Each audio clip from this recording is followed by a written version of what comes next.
Because we're poor, you assumed my mother was a thief? Annie asked, her voice breaking, tears running down her cheeks, but her eyes never leaving the richest man in the room. Richard Hartwell's face hardened, though his voice stayed calm. I am not making a conclusion, he said. I'm only questioning her. Questioning? Annie repeated, looking at the police officer standing beside her mother. Officer Daniel Reed held the cuffs low at his side. With handcuffs? Vivian Whitmore stood near the fireplace, one hand pressed against her bare ear. It's gone, she shouted. The earrings I left in the lounge are gone. She was the only one in that area. Marissa lifted her chin. I was cleaning, ma'am. That is what I was hired to do. Vivian pointed at her. Exactly. You were cleaning that room. Annie stepped closer to her mother. We have a duty to clean every part of this house. But that does not give you the right to accuse my mother of stealing. Richard's eyes moved from Annie to Marissa, then to Officer Reed. Young lady, he said, you should step aside. This is an adult matter. Annie almost laughed. An adult matter? She said. You were about to let a police officer take my mother away in front of an entire room of people, and I'm supposed to stand aside because I'm 18? Marissa spoke softly behind her. Annie, baby, don't. That had always been her mother's way. Even with a stranger's accusation wrapped around her throat, she was still trying to protect Annie. But Annie could not move. Richard exhaled through his nose. No one is saying your mother is guilty. Annie looked at him. You said people like her struggle with rent. Richard did not answer. You said stealing in your house would be a serious mistake. Annie continued. You didn't say that to Mrs. Whitmore. You didn't say it to any of the women who went in and out of that lounge. You said it to my mother. Vivian snapped. Because she had access. So did half the women at this party. Annie said. Did you ask them to open their bags? Did you check their cars? Did you ask if maybe Mrs. Whitmore took off her earrings and forgot where she put them? Vivian's mouth fell open. How dare you? How dare you? Annie shot back. You lost something, and the first person you looked at was the woman cleaning up after you. Annie turned to her. Did you see my mother take them? Vivian froze. I don't need to see it with my own eyes to know what happened. So you didn't see it, Annie said, her voice tightening. You only guessed. A few guests began to whisper. Some looked at Vivian with doubt. Others looked at Annie as if she had forgotten her place. Richard raised one hand, and the grand hall fell silent at once. Enough, he said. Mrs. Whitmore is my guest. Her jewelry disappeared in my home.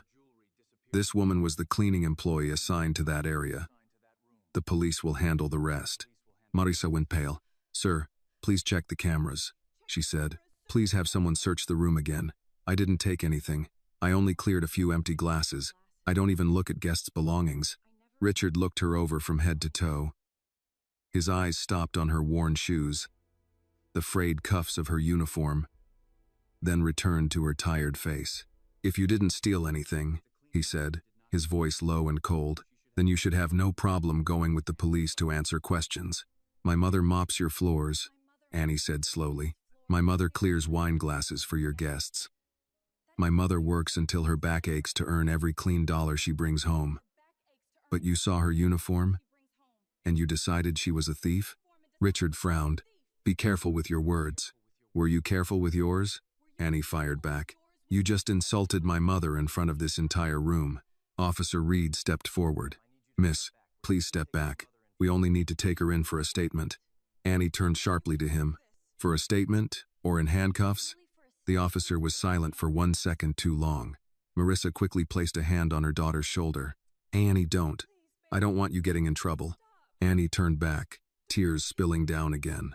You didn't do anything wrong. I know, Marissa whispered. That's why we let them investigate. Vivian crossed her arms. I don't have all night to stand here and listen to a girl lecture us. I want my earrings back. Annie stared at her. You want your earrings? My mother wants her name. The room went still. Richard said, Miss Brooks, I understand you're upset. You don't understand anything yet, Annie said. That is the problem. Officer Reed lifted the cuff slightly. Mr. Hartwell, do you want me to proceed? Richard hesitated. Richard, Vivian said, this is your home. Annie stepped closer to him. And that is my mother. Before Richard could answer, a small voice came from the staircase. Daddy? Everyone turned. A little girl stood halfway down the stairs in pink pajamas. one hand on the railing, the other holding a stuffed bear by one ear. Her hair was loose from sleep, and her eyes moved from face to face until they stopped on Marissa. Richard's expression changed the moment he saw his daughter. "Lily," he said, his voice softer but strained, "go back upstairs." She looked at the police officer, then at the handcuffs, then at Marissa's face. "Why is everyone yelling at the cleaning lady?" she asked. No one answered her. Vivian gave a sharp sigh. "Richard, please. This is not appropriate." Richard turned toward the stairs. "Go upstairs, sweetheart. Something is happening down here." Lily stayed where she was. "Is it about the earrings?" she asked. Richard went still for half a second. "This is not your concern. Don't make me say it again. But I saw this lady drop the sparkly earrings," Lily said, pointing at Vivian. "When she opened her purse to get her lipstick, she pushed them behind the big wooden box on the table. I was going to pick them up and give them to her, but then she suddenly yelled and ran out." Vivian turned toward her slowly. "What did you say?" Lily pointed toward the east hallway. "They're in the blue room, behind the big wooden box. I saw them when I went looking for Mr. Buttons." Richard stared at his daughter. "Lily, are you sure?" She nodded. "I didn't touch them because I thought they were somebody's. They were shiny, and one was kind of stuck behind the box. I was going to tell Mrs. Keller, but she told me to go upstairs." Vivian's face tightened. "She's 8 years old. Children imagine things." Annie looked at her. "Funny how you believed your imagination just fine when it pointed at my mother." Marissa put a hand on Annie's arm. "Baby." Richard looked toward Officer Reed. "Lower the cuffs." The officer did. "Let's go to the blue room," Richard said. Vivian stepped forward. "Richard, this is humiliating. I told you where I left them." Vivian took another step. "I don't want my private belongings searched by a crowd of people." Annie looked at her. "But you wanted my mother taken away in front of everyone?" Vivian snapped her head toward her. "You should learn to be quiet when adults are speaking." Annie was about to answer, but Marissa placed a hand on her shoulder. Her mother's hand was ice cold. "Annie," she said softly, "enough." "It's not enough, Mama." Annie did not turn around. "Not while they still haven't apologized to you." Vivian heard that. Her face tightened with anger. "This is ridiculous. I'm the one whose property went missing, and now everyone is looking at me like I did something wrong." Annie answered immediately. "You did something wrong when you accused my mother without proof. I had the right to be suspicious." "Yes," Annie said, "but you didn't have the right to destroy someone else's name just because she looked poorer than you." Marissa tightened her hand on Annie's shoulder. "Babe." Richard looked at Vivian now with less certainty than before. "We are going to check the room." The walk down the east hallway felt longer than it should have. The blue room sat at the end of the hall. A small sitting room with pale walls, a wide mirror, soft chairs, and a vanity covered with the leftovers of the evening. Tissues, lipstick, perfume bottles, a half-empty glass of white wine, and a large wooden box near the corner. Lily stood beside Richard and pointed. "There." Richard stepped forward. He reached for the wooden box, paused, then moved it aside. The diamond earrings lay behind it. One turned on its side, the other caught in the fold of a white hand towel. Marissa closed her eyes. Vivian's hand went to her mouth. "Oh." That was all she said. "Oh." Annie looked at her. "That's it?" Vivian blinked. "I didn't know they were there." "But you knew my mother took them?" Vivian's cheeks colored. "I was upset." Marissa finally turned to her. "No, ma'am," she said. "A misunderstanding is when you call a person by the wrong name. You called me a thief without using the word." Vivian said nothing. Marissa looked at Richard next. "And you believed her because believing her was easier than seeing me. If Lily's words touched your heart, please like this video. Comment where you are watching from, because someone near you might be watching this story too. And do not forget to subscribe for more heartwarming stories like this." Lily stepped closer to her father and slipped her small hand into his. She looked up at him, not accusing, just confused in the way children are when adults disappoint them without warning. "Daddy," she said softly, "you saw her uniform first." Richard looked down at his daughter. Then he looked at Marissa's name tag, Marissa Brooks. Richard stood with Lily's hand in his, and looked at the name tag as though the letters had changed shape in front of him. Marissa Brooks. Not the cleaning lady. Not this woman. Not the answer to an accusation someone had been too comfortable making. Vivian reached toward the vanity. Well, now that my earrings have been found, I'd like them back. Richard did not move. The earrings were still behind the wooden box, one diamond catching the light every time someone shifted. A few minutes earlier, that same shine had been important enough to nearly ruin a woman's life. Now that the truth was turning in another direction, Vivian seemed eager to make the jewelry small again. Annie noticed that too. "You don't get to pick them up and pretend this is over," she said. Vivian's head snapped toward her. "I beg your pardon? My mother was almost taken away by police. You stood there and let it happen. Mr. Hartwell stood there and let it happen. Everybody in that room stood there and watched. So no, you don't get to put those earrings back on and go home like nothing happened." Marissa's hand found Annie's wrist, not to stop her this time, only to steady her. Annie could feel how cold her mother's fingers were. Officer Reed shifted beside the doorway. His hand was no longer near the cuffs, but Annie could still see them on his belt. That was the trouble with certain things. Once seen, they did not disappear just because someone changed their mind. Richard took a handkerchief from his jacket pocket and picked up the earrings carefully. He placed them on the vanity, in plain sight, but did not hand them to Vivian. "Security room," he said. Vivian stiffened. "Richard, surely that isn't necessary." "It is. They were misplaced." Richard looked at her, and Mrs. Brooks was accused. Vivian opened her mouth, then closed it. For the first time that night, she seemed to understand that the room had changed its center. A few guests who had followed them into the blue room were watching her now, not Marissa. The house manager, Mr. Keller, hovered near the door with a tablet pressed to his chest. Richard turned to him. "There are cameras in this room?" "Yes, sir. One in the sitting room and one in the hallway." "And no one checked them?" Mr. Keller swallowed. "Mrs. Whitmore was certain, and with the police already here, I thought—" "You thought wrong," Richard said. The words were quiet, but they landed hard. Mr. Keller lowered his eyes. They moved through the back corridor toward the security office. Annie noticed the difference in the hallway immediately. The front of the house smelled like roses, perfume, and polished wood.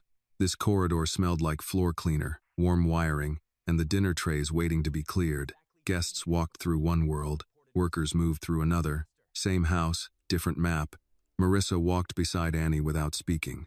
Her shoulders stayed straight, but Annie knew the shape of that silence. Her mother was holding herself together one breath at a time. Annie wanted to say something, anything, but there was no sentence that could undo what had happened. Lily stayed close to Richard, her little hand still in his. Twice, she looked back at Marissa, as if she wanted to apologize, but did not know whether children were allowed to apologize for adults. The security office was small, too small for the number of people trying to fit inside. 6 monitors glowed over a desk crowded with coffee cups, a radio, and a half-eaten sandwich wrapped in foil. The guard on duty sat up so fast his chair nearly hit the wall. Richard did not waste time. "Pull up the blue room. Start 10 minutes before Mrs. Whitmore reported the earrings missing." "Yes, sir." The guard typed quickly. Timestamps appeared on the screen. The footage was grainy but clear enough. Vivian entered the blue room first. She was still wearing both earrings. She stood at the vanity, phone pressed between her shoulder and ear, speaking with the impatient movements of someone used to being answered quickly. She removed one earring, then the other, and set them near the wooden box. She opened her purse, dug inside, and pulled out a lipstick. Her elbow nudged the earrings. One slid behind the box. The other caught in the fold of a white towel and disappeared from view. Vivian left without looking back. No one said anything. The guard fast-forwarded. Minutes later, Marissa entered with a small trash bag and folded cloths over one arm. She moved the way she always worked. Efficient, careful, invisible on purpose. She collected empty glasses, wiped the side table, replaced a trash liner, straightened a chair, and never went near the vanity. She did not touch the wooden box. She did not touch the towel. She did not touch the earrings. Annie heard someone behind her whisper, "My God." The guard kept playing. Lily came in barefoot, searching under a chair, then behind a curtain. She spotted the shine behind the box and leaned closer. Before she could do anything, Mrs. Keller appeared at the doorway and motioned her out. Lily left. The footage ended. The room sat in the kind of silence that had no place to hide.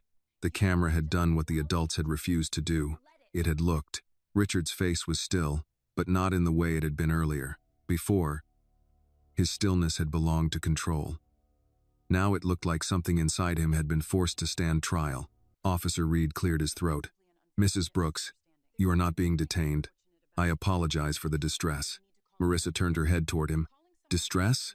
The officer looked uncomfortable. Marissa's voice stayed level. "You were ready to put cuffs on me in a house where you had not checked a single camera." "I was responding to a complaint, ma'am." "You were responding to money," Annie said. "Annie," Marissa said softly.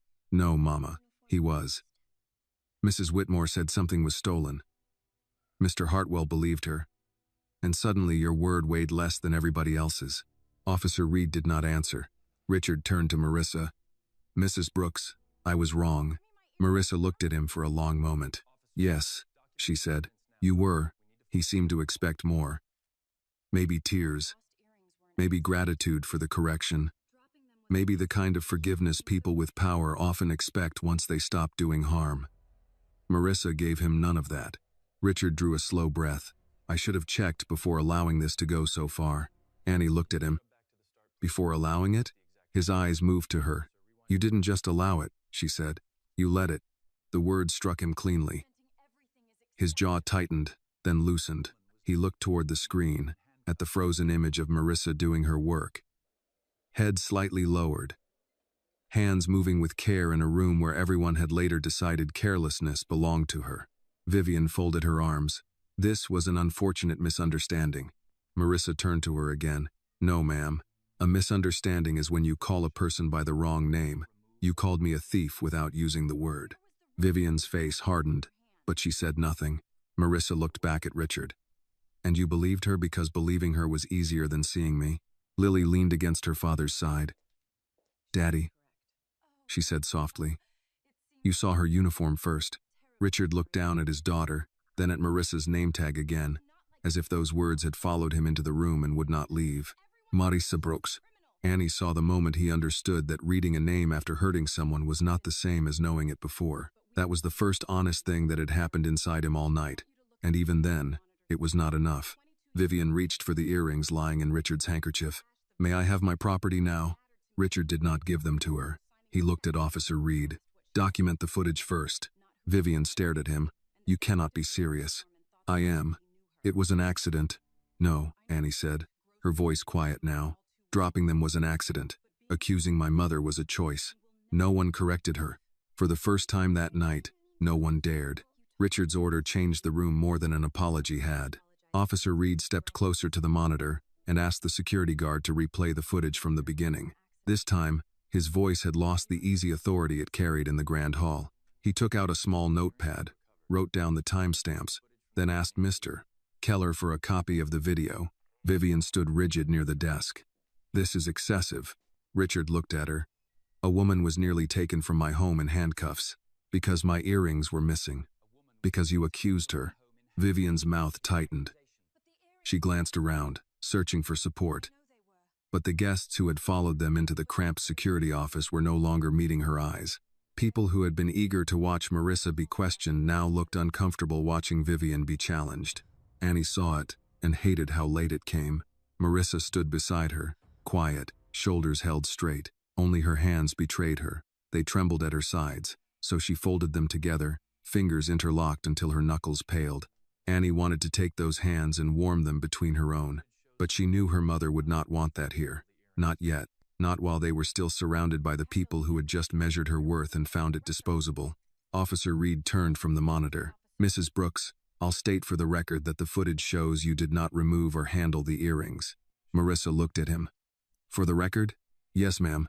"And where was the record when you had cuffs in your hand?" The officer lowered his eyes. "I should have waited." "You should have looked," Marissa said. No one spoke. Richard's jaw moved once, as if he had swallowed a response that would have protected him more than it helped her.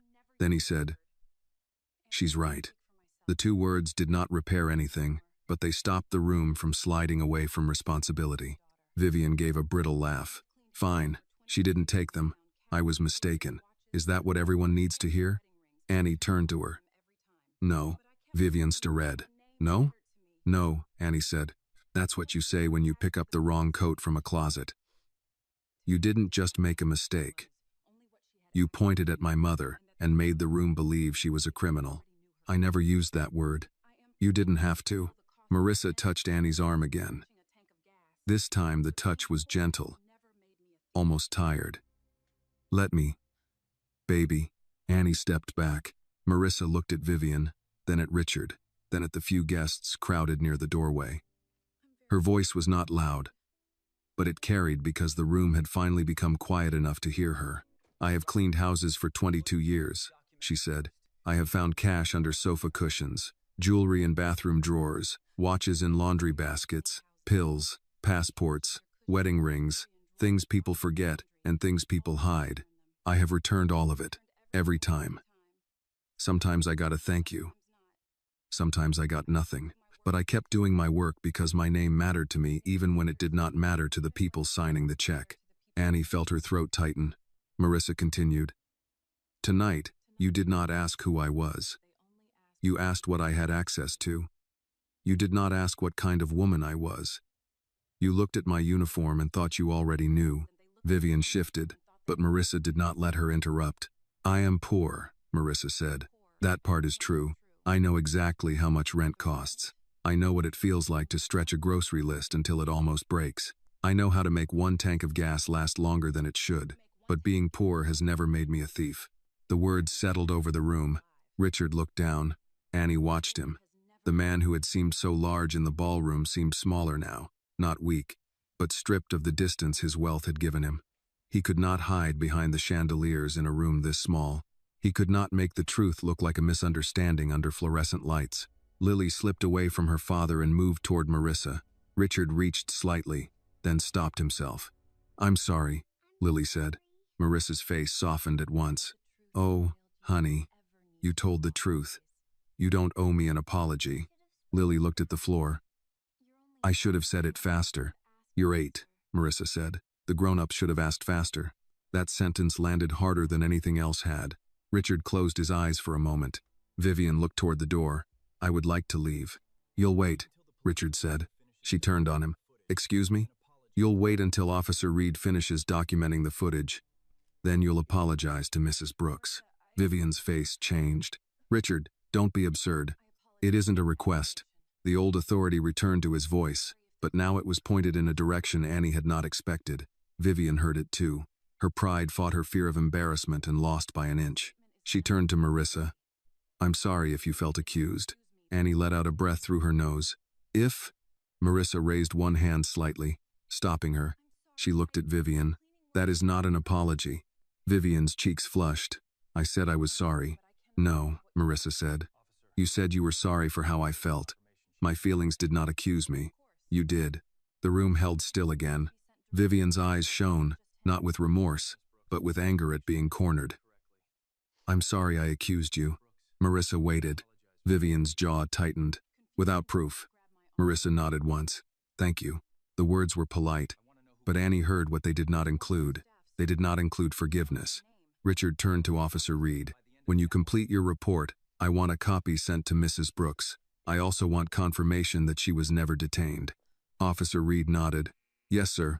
Annie looked at him. Not just to Mr. Hartwell, to my mother directly. The officer met her eyes, then looked at Marissa. Yes, to Mrs. Brooks directly. For the first time that night, someone said her mother's name like it belonged in the room. Mr. Keller cleared his throat. Mrs. Brooks, I'm deeply sorry for the confusion.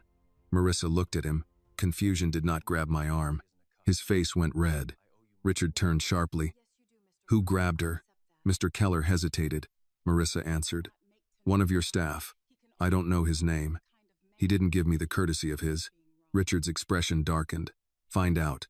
The order sent Mr. Keller out of the room quickly. Annie watched him go and thought about all the times people learned names only after damage had been done. Her mother had worn a name tag all night. They could have read it at any time. They could have said it at any time. They had chosen not to. Vivian finally received her earrings after Officer Reed photographed them and logged where they had been found. She placed them in her purse instead of putting them back on. The empty space at her ears looked strange now, not like loss, but like exposure. The guests began to drift away, quiet and careful. Nobody laughed. Nobody touched Marissa. A few looked as though they wanted to say something, but shame kept them distant. Annie did not mind. She had no appetite for soft voices pretending to be kindness. Richard waited until the room thinned before speaking again. "Mrs. Brooks," he said, "I owe you more than an apology in a security room." Marissa looked at him. "Yes, you do." He took that without flinching. "Will you allow me to make this right?" Annie almost answered for her, but Marissa spoke first. "You cannot make tonight right," she said. "You can only decide what kind of man you will be after being wrong." Richard stood still.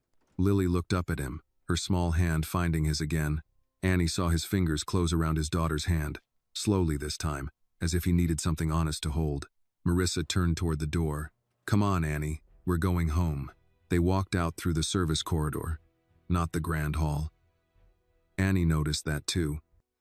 Even after the truth, the house still had a back way for people like them. At the exit, Marissa stopped beside the mop bucket she had left earlier. The water had spread and dried in uneven streaks across the floor. She stared at it for a moment, then bent to pick it up.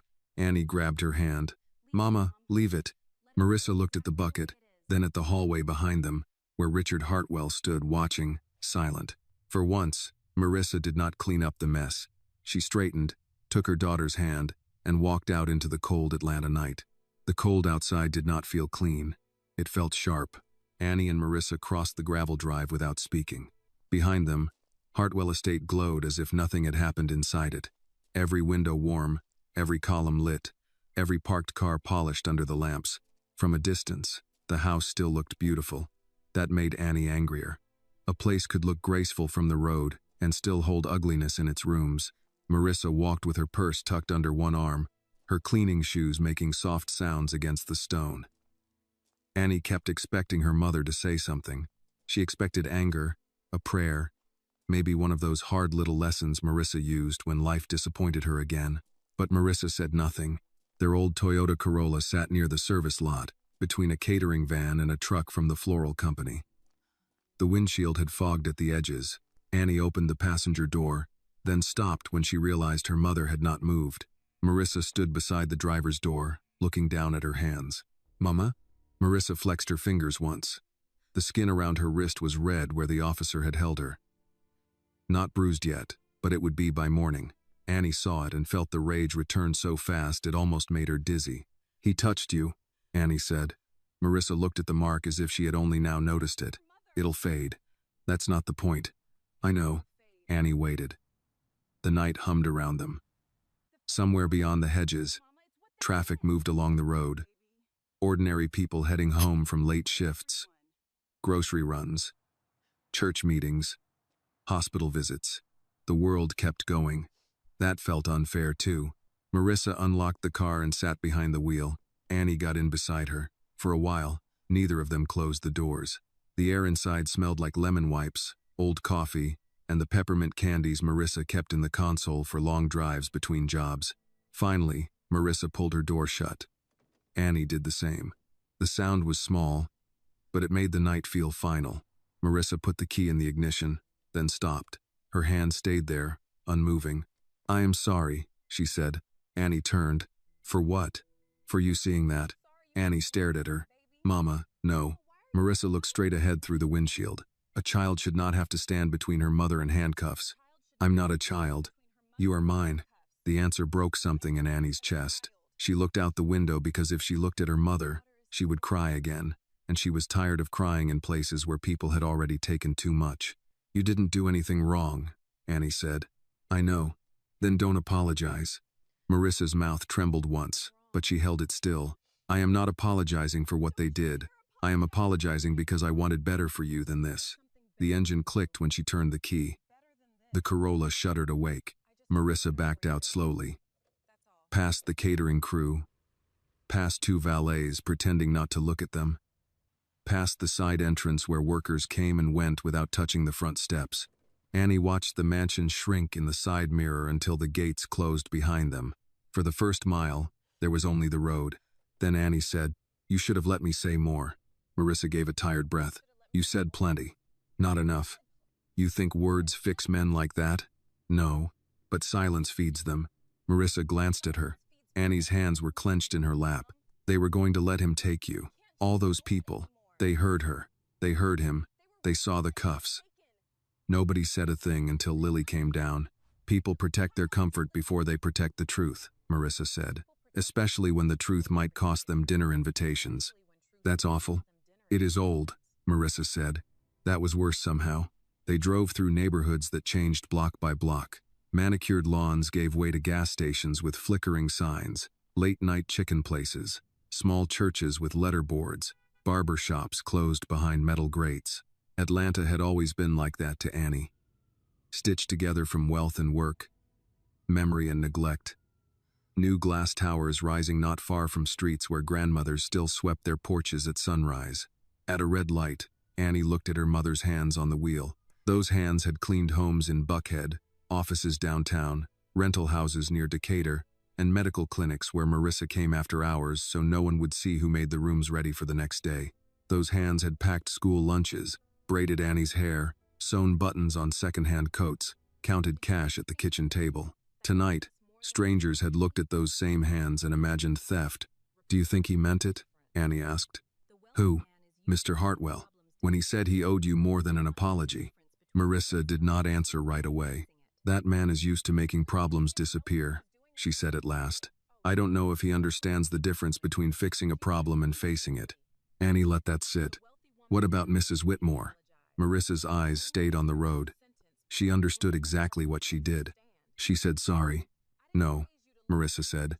She surrendered a sentence because the room left her no place to stand. Annie almost smiled despite everything. Her mother could turn a phrase when she was angry. Quiet anger, church lady anger, the kind wrapped in grammar and steel. They reached their apartment complex a little after midnight. The building sat under yellow security lights, 3 stories of brick, with old railings and mailboxes that stuck if pulled too fast. A neighbor's TV flickered blue through closed blinds. Somewhere upstairs, a baby cried, then stopped. The place was tired, but it was theirs. Marissa parked in their usual spot near the laundry room. For a moment, she did not get out. Annie opened her mouth, then closed it. Marissa looked at her. Say it. I hate them. No, you don't. Yes, I do. No, Marissa said quietly. You hate what they did. Don't give people like that the power to turn your heart into a room they own. Annie swallowed. How do you do that? I don't always. That honesty surprised her. Marissa leaned back against the seat and closed her eyes for 1 second. When she opened them, they were wet but steady. Some nights I come home and I am so tired of being gracious, I could scream into a pillow until morning. Some nights I wonder why I raised you to be polite in a world that mistakes politeness for permission. Annie whispered, Mama, but then I remember, Marissa continued. I did not raise you to be polite so people could step on you. I raised you to know the difference between dignity and surrender. Tonight, you knew the difference. Annie looked down at her lap. Marissa reached over and touched her cheek. I was proud of you.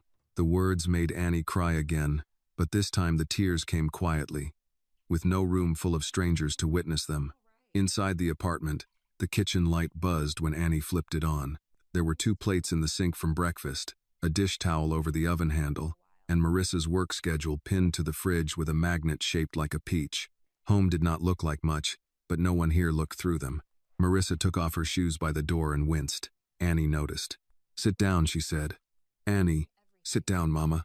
Marissa gave her a look, then obeyed. Annie filled a bowl with warm water and found the Epsom salt under the sink. She had watched her mother do this for herself 100 times after long shifts. Tonight, she knelt and helped her soak her feet. Marissa looked embarrassed. You don't need to do that. Yes, I do. The room grew quiet except for the hum of the refrigerator. After a while, Annie stood, grabbed her notebook from her backpack, and sat at the kitchen table. Marissa watched her. What are you writing? Everything. Baby, it's late. I don't want them changing it tomorrow. Marissa's face changed. She understood.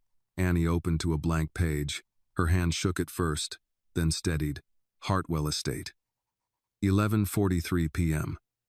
Vivian Whitmore accused Marissa Brooks without seeing her take anything.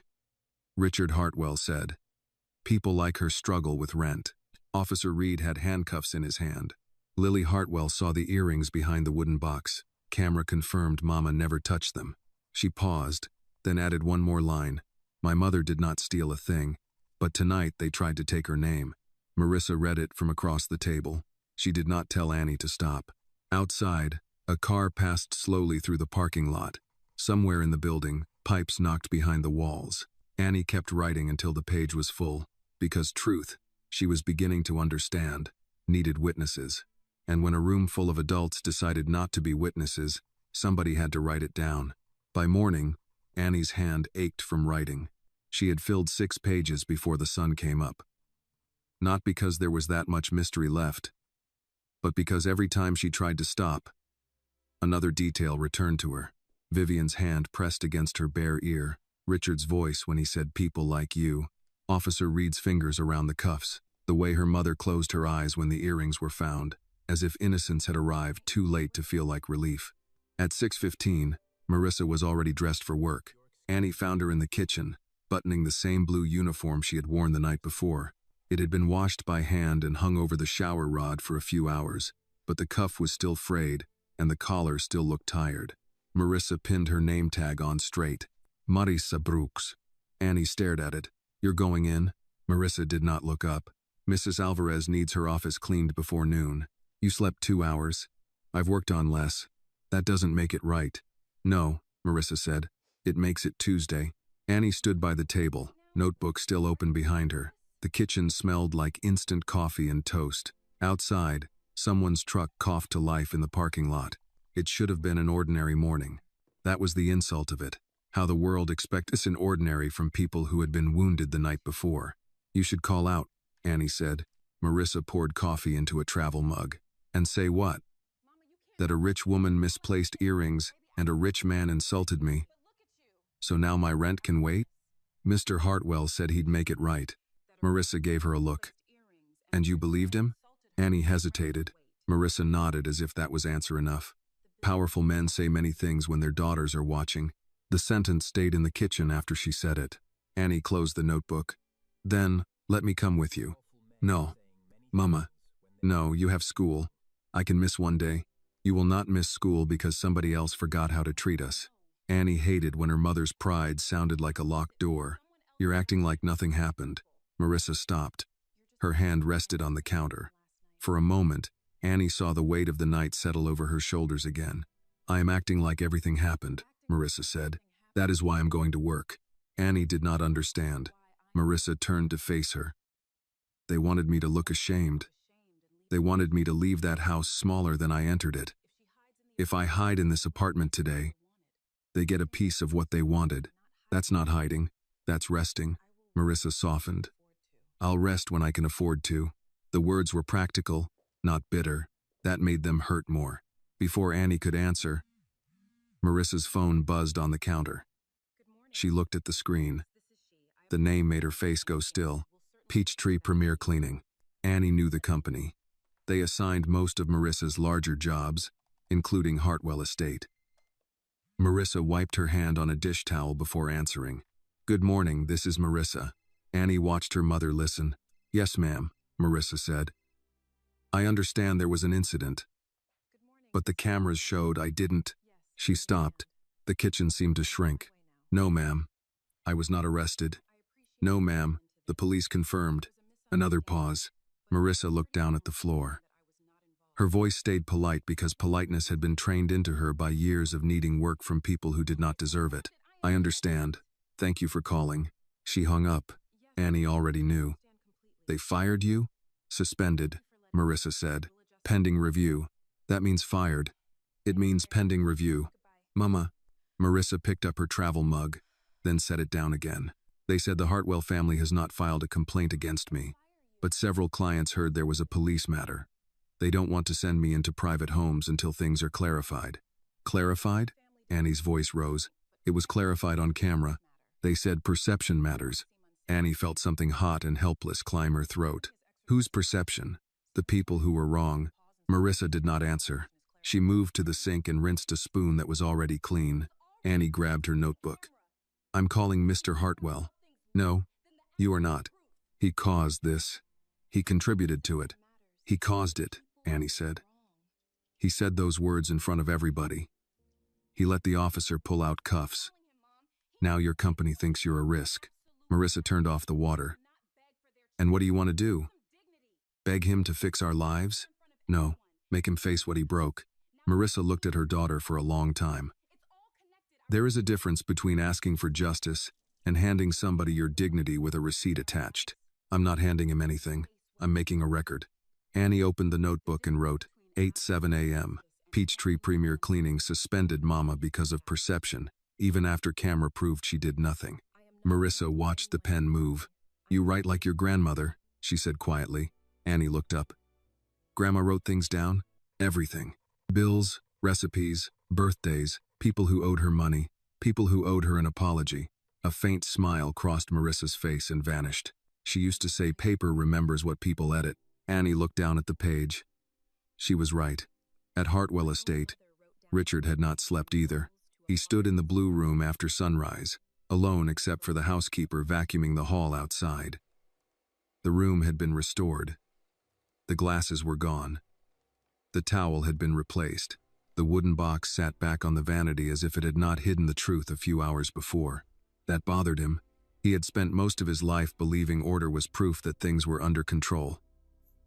That morning, the neat room looked dishonest. Lily appeared in the doorway in her school uniform, hair brushed but still slightly uneven where she had slept on it. She held Mr. Buttons against her chest. Daddy? Richard turned. Good morning. Are you still mad? He frowned. At you? No. At Mrs. Brooks? No. At the lady with the earrings? Richard looked at the wooden box. I'm not sure what I am. Lily walked in. Mrs. Brooks looked sad. Yes. Annie looked mad. She had reason to be. Lily touched the edge of the vanity. Did you say sorry? I did. Lily considered that with the hard seriousness of a child deciding whether an adult answer was good enough. Did she feel better? Richard had no answer. Lily nodded as if that proved something. Then maybe sorry wasn't finished. The words landed with irritating precision. Richard's phone rang before he could respond. It was Mr. Keller. Sir, the house manager said, voice tight. Peachtree Premier Cleaning is called. They've suspended Mrs. Brooks from assignments pending review. Richard closed his eyes. Lily looked up at him. What happened? Richard did not answer her right away. He looked around the blue room, at the restored furniture, the clean vanity, the absence of evidence. He thought of Marissa's name tag. He thought of Annie saying, you let it. Then he said to Mr. Keller, get me the owner of Peachtree Premier Cleaning. Not a manager. The owner. Yes, sir. And Keller? Yes, sir. Find the staff member who grabbed Mrs. Brooks's arm last night. A pause. Yes, sir. Richard ended the call. Lily was still watching him. Daddy, she said, are you fixing it? Richard looked at his daughter. I'm trying. She hugged Mr. Buttons tighter. Try where she can see. For the second time in less than 12 hours, Richard Hartwell found himself corrected by an 8-year-old. Across town, Annie was still at the kitchen table when Marissa finally sat down across from her. Not because she had given up, but because there was nowhere to go until the phone rang again. Annie pushed the notebook toward her. Marissa read the new line about Peachtree Premier. Her face did not change, but her fingers paused over the words. Paper remembers, Annie said. Marissa looked at her. And if they try to call this a misunderstanding, Annie continued, we'll have every piece written down. Marissa closed the notebook gently and placed her palm on top of it. Then write this too, she said. Annie picked up the pen. Marissa's voice was quiet, but steady. Being cleared is not the same as being restored. Annie wrote it exactly. Neither of them knew Richard Hartwell was already on the phone, learning how far a false accusation could travel before the truth had even put on its shoes. The call from Richard Hartwell came at 9:22. Marissa looked at the phone as if it had made a threat. Annie saw the number on the screen and straightened in her chair. Don't answer if you don't want to, Annie said. Marissa watched it ring once more. Then she picked it up. This is Marissa Brooks. Annie could hear only Richard's voice, as a low murmur through the speaker, formal and controlled. Her mother listened without blinking. Yes, Marissa said. They called me. Another pause. No, Mr. Hartwell. I do not need you to be angry on my behalf. I needed you to be careful last night. Annie looked down at the notebook. She wanted to write that down, but it felt too private while her mother was still speaking it. Marissa listened again. I understand what you're offering, she said, but I don't want my job back because a billionaire scared somebody over the phone. I want my name cleared because I did nothing wrong. Richard said something longer this time. Marissa's face changed slightly, not softened, not yet, but the hard line at her mouth loosened by a fraction. I'll consider it, she said. No, I'm not promising anything. You can send it in writing. She hung up. Annie leaned forward. What did he say? He spoke to the owner of Peachtree Premier. They're reinstating me. That's good. Marissa gave her a look. It is not good. It is late. But still, he also said he wants to send a written statement to everyone who was at that party. Staff, guests, security. He wants the video preserved. He asked if I would allow him to issue a formal correction. Annie sat back. That sounds like what we wanted. It sounds like what he should have done before I lost a morning of work and half my peace. Annie could not argue with that. Marissa rubbed her wrist where the red mark still showed. He asked if he could come by. Annie's eyebrows lifted. Here? I told him no. Good. Marissa looked at her. Annie hesitated. Or maybe not good. I don't know. Do you want him to? I want a lot of things, Marissa said. Most of them start with last night not happening. That ended the conversation for a while. Annie should have gone to school. Her backpack sat by the door, one strap twisted, her senior English papers still unfinished inside. But every ordinary thing seemed rude that morning. Algebra, attendance, cafeteria pizza, hallway gossip. Her mother's name had almost been broken in a mansion, and the world expected Annie to sit in third period like she did not still hear handcuffs. At 10:40, the phone rang again. This time Marissa did not answer. It was Peachtree Premier. A voicemail arrived. Marissa played it on speaker. Mrs. Brooks, this is Dana Whitcomb from Peachtree Premier. We want to apologize for the earlier call. After receiving clarification from Mr. Hartwell's office and reviewing the security notes, we are restoring your assignments effective immediately. We value your years of service and regret any confusion. Annie laughed once. Confusion. Marissa closed her eyes. They love that word. Can I write it down? You already are. Annie was. 10:43 a.m. Peachtree reinstated Mama after Mr. Hartwell called. They said, confusion. They did not say, we were wrong. Marissa stood and took her mug to the sink. That company has sent me into houses where people left cash on counters just to test me. They thought I didn't know. Annie looked up.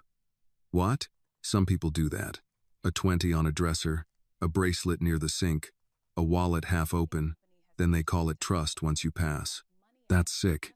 That's America, Marissa said, then turned off the faucet. Not all of it. Enough of it. Before Annie could answer, someone knocked. Both women went still. It was not a neighbor's knock. Neighbors tapped lightly or called through the door. This was measured. Careful. A knock from a man who had stood in boardrooms and did not know how hard to knock on a poor woman's door. Annie moved first and looked through the peephole. Richard Hartwell stood outside in a dark overcoat. No driver, no assistant, no house manager. He held a plain folder in one hand. Behind him, the cracked concrete walkway and peeling stair rail made him look misplaced. Annie turned back. It's him. Marissa's face went still again. I told him no. Annie looked through the peephole once more. Richard did not knock again. He just waited. That's the first smart thing he's done, Annie muttered. Marissa gave her a warning look, then walked to the door and opened it halfway. Mr. Hartwell. Richard looked at her, then at Annie behind her. His eyes went to Marissa's wrist and stopped there for 1 second. I know you said not to come, he said. I won't ask to come in. I only wanted to bring this myself. He held out the folder. Marissa did not take it yet. What is it? A written statement. It says the accusation against you was false, that the earrings were recovered in the blue room, that the security footage shows you never touched them, and that I acted without sufficient evidence. It also states that my words contributed to harm against your reputation. Annie watched him carefully. Does it say you were biased? Richard's eyes moved to her. Yes. That surprised her. He opened the folder and read from the page. My assumption was shaped by Mrs. Brooks's employment, her position in my home that evening, and my own failure to question why I accepted suspicion more readily when it was directed at a working-class black woman. The hallway was quiet. Marissa's hand tightened on the door. Richard lowered the page. I have sent it to Peachtree Premier. I will send it to every guest and vendor from last night. But I wanted you to see it first. Marissa looked at the folder. Why? Because I spoke about you in front of other people before I spoke to you like a person. The sentence sat between them. Annie hated that it was a good sentence. She hated more that he seemed to mean it. Marissa took the folder but did not invite him in. Thank you for bringing it. Richard nodded. Mrs. Brooks, I would also like to compensate you for the lost work and for what happened in my home. Marissa's face hardened. I am not for sale.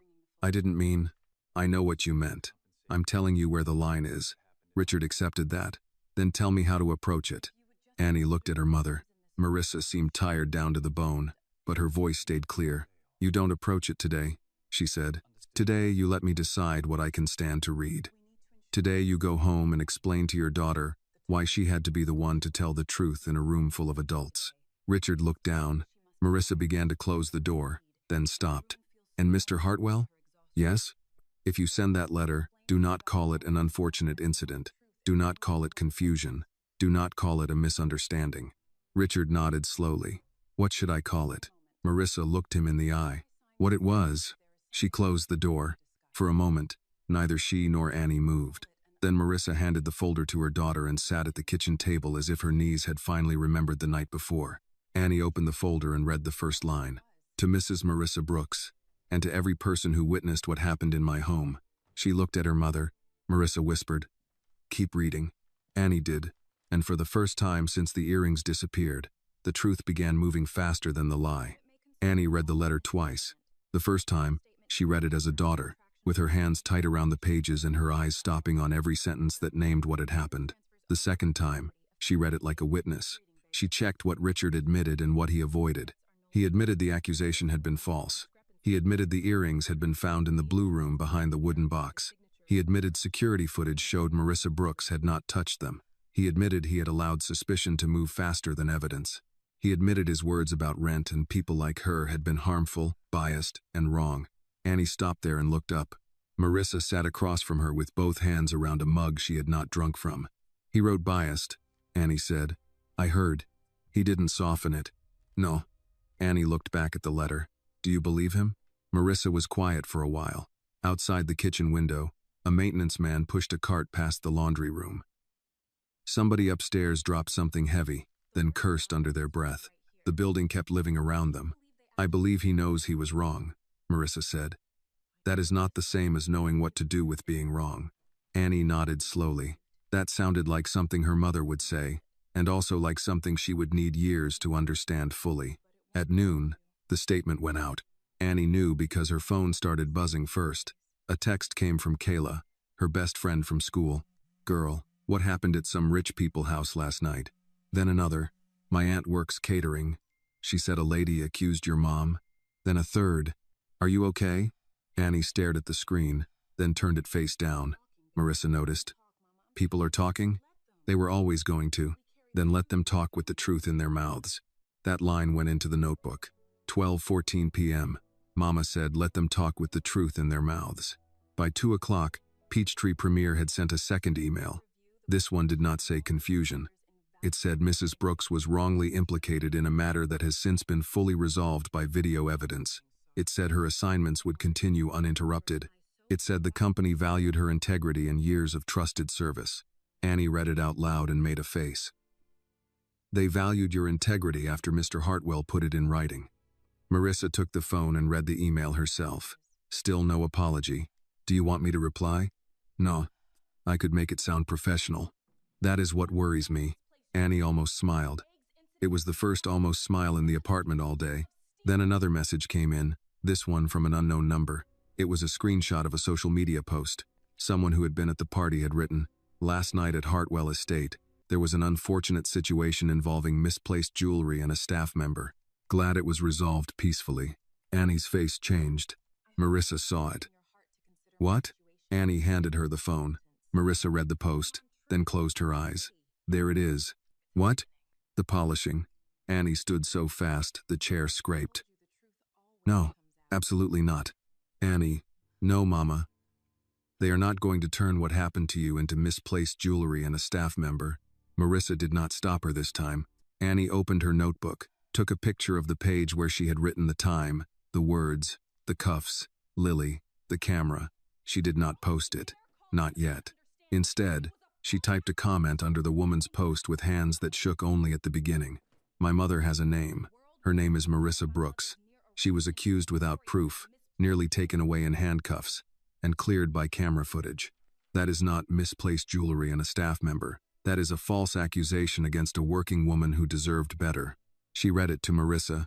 Her mother looked tired, but her eyes stayed steady. Take out the last sentence. Why? Because she deserved better sounds like asking them to feel sorry. I do not want pity in my defense.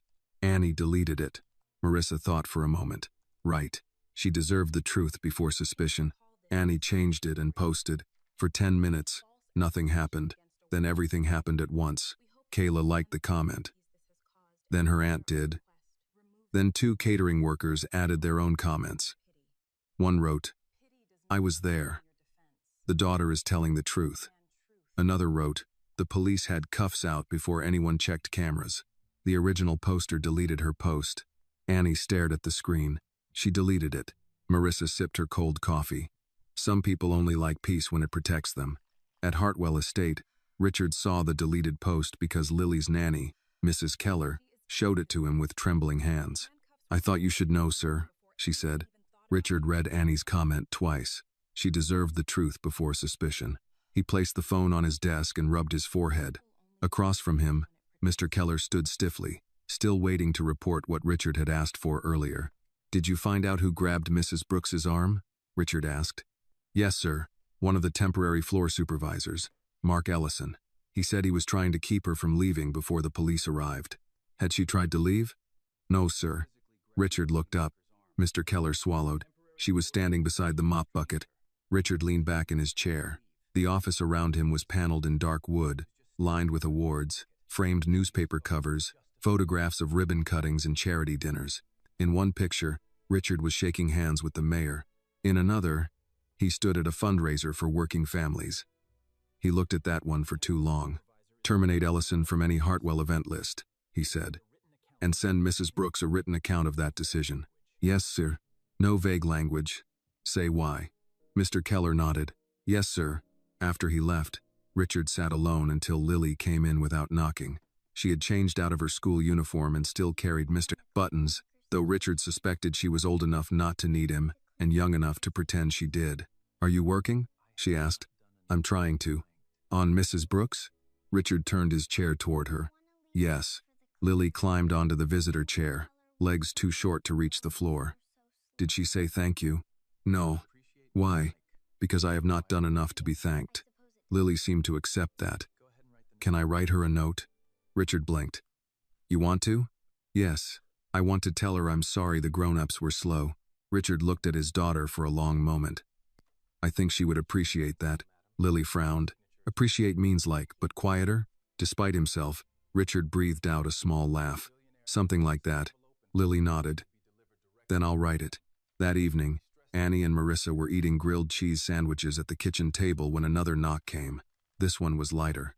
Marissa opened the door to find a driver holding an envelope and a small folded note. No signature required, ma'am, he said. Mr. Hartwell asked that these be delivered directly to you. Marissa took them and closed the door. Inside the envelope was a second statement. Mark Ellison, temporary floor supervisor, had been removed from all Hartwell contracted events for physically restraining Marissa Brooks without cause or authority. Marissa read it once and set it down. The folded note was written in uneven pencil. Dear Mrs. Brooks, I am sorry the grown-ups did not look first. You have a pretty name. I should have said it. From Lily Hartwell.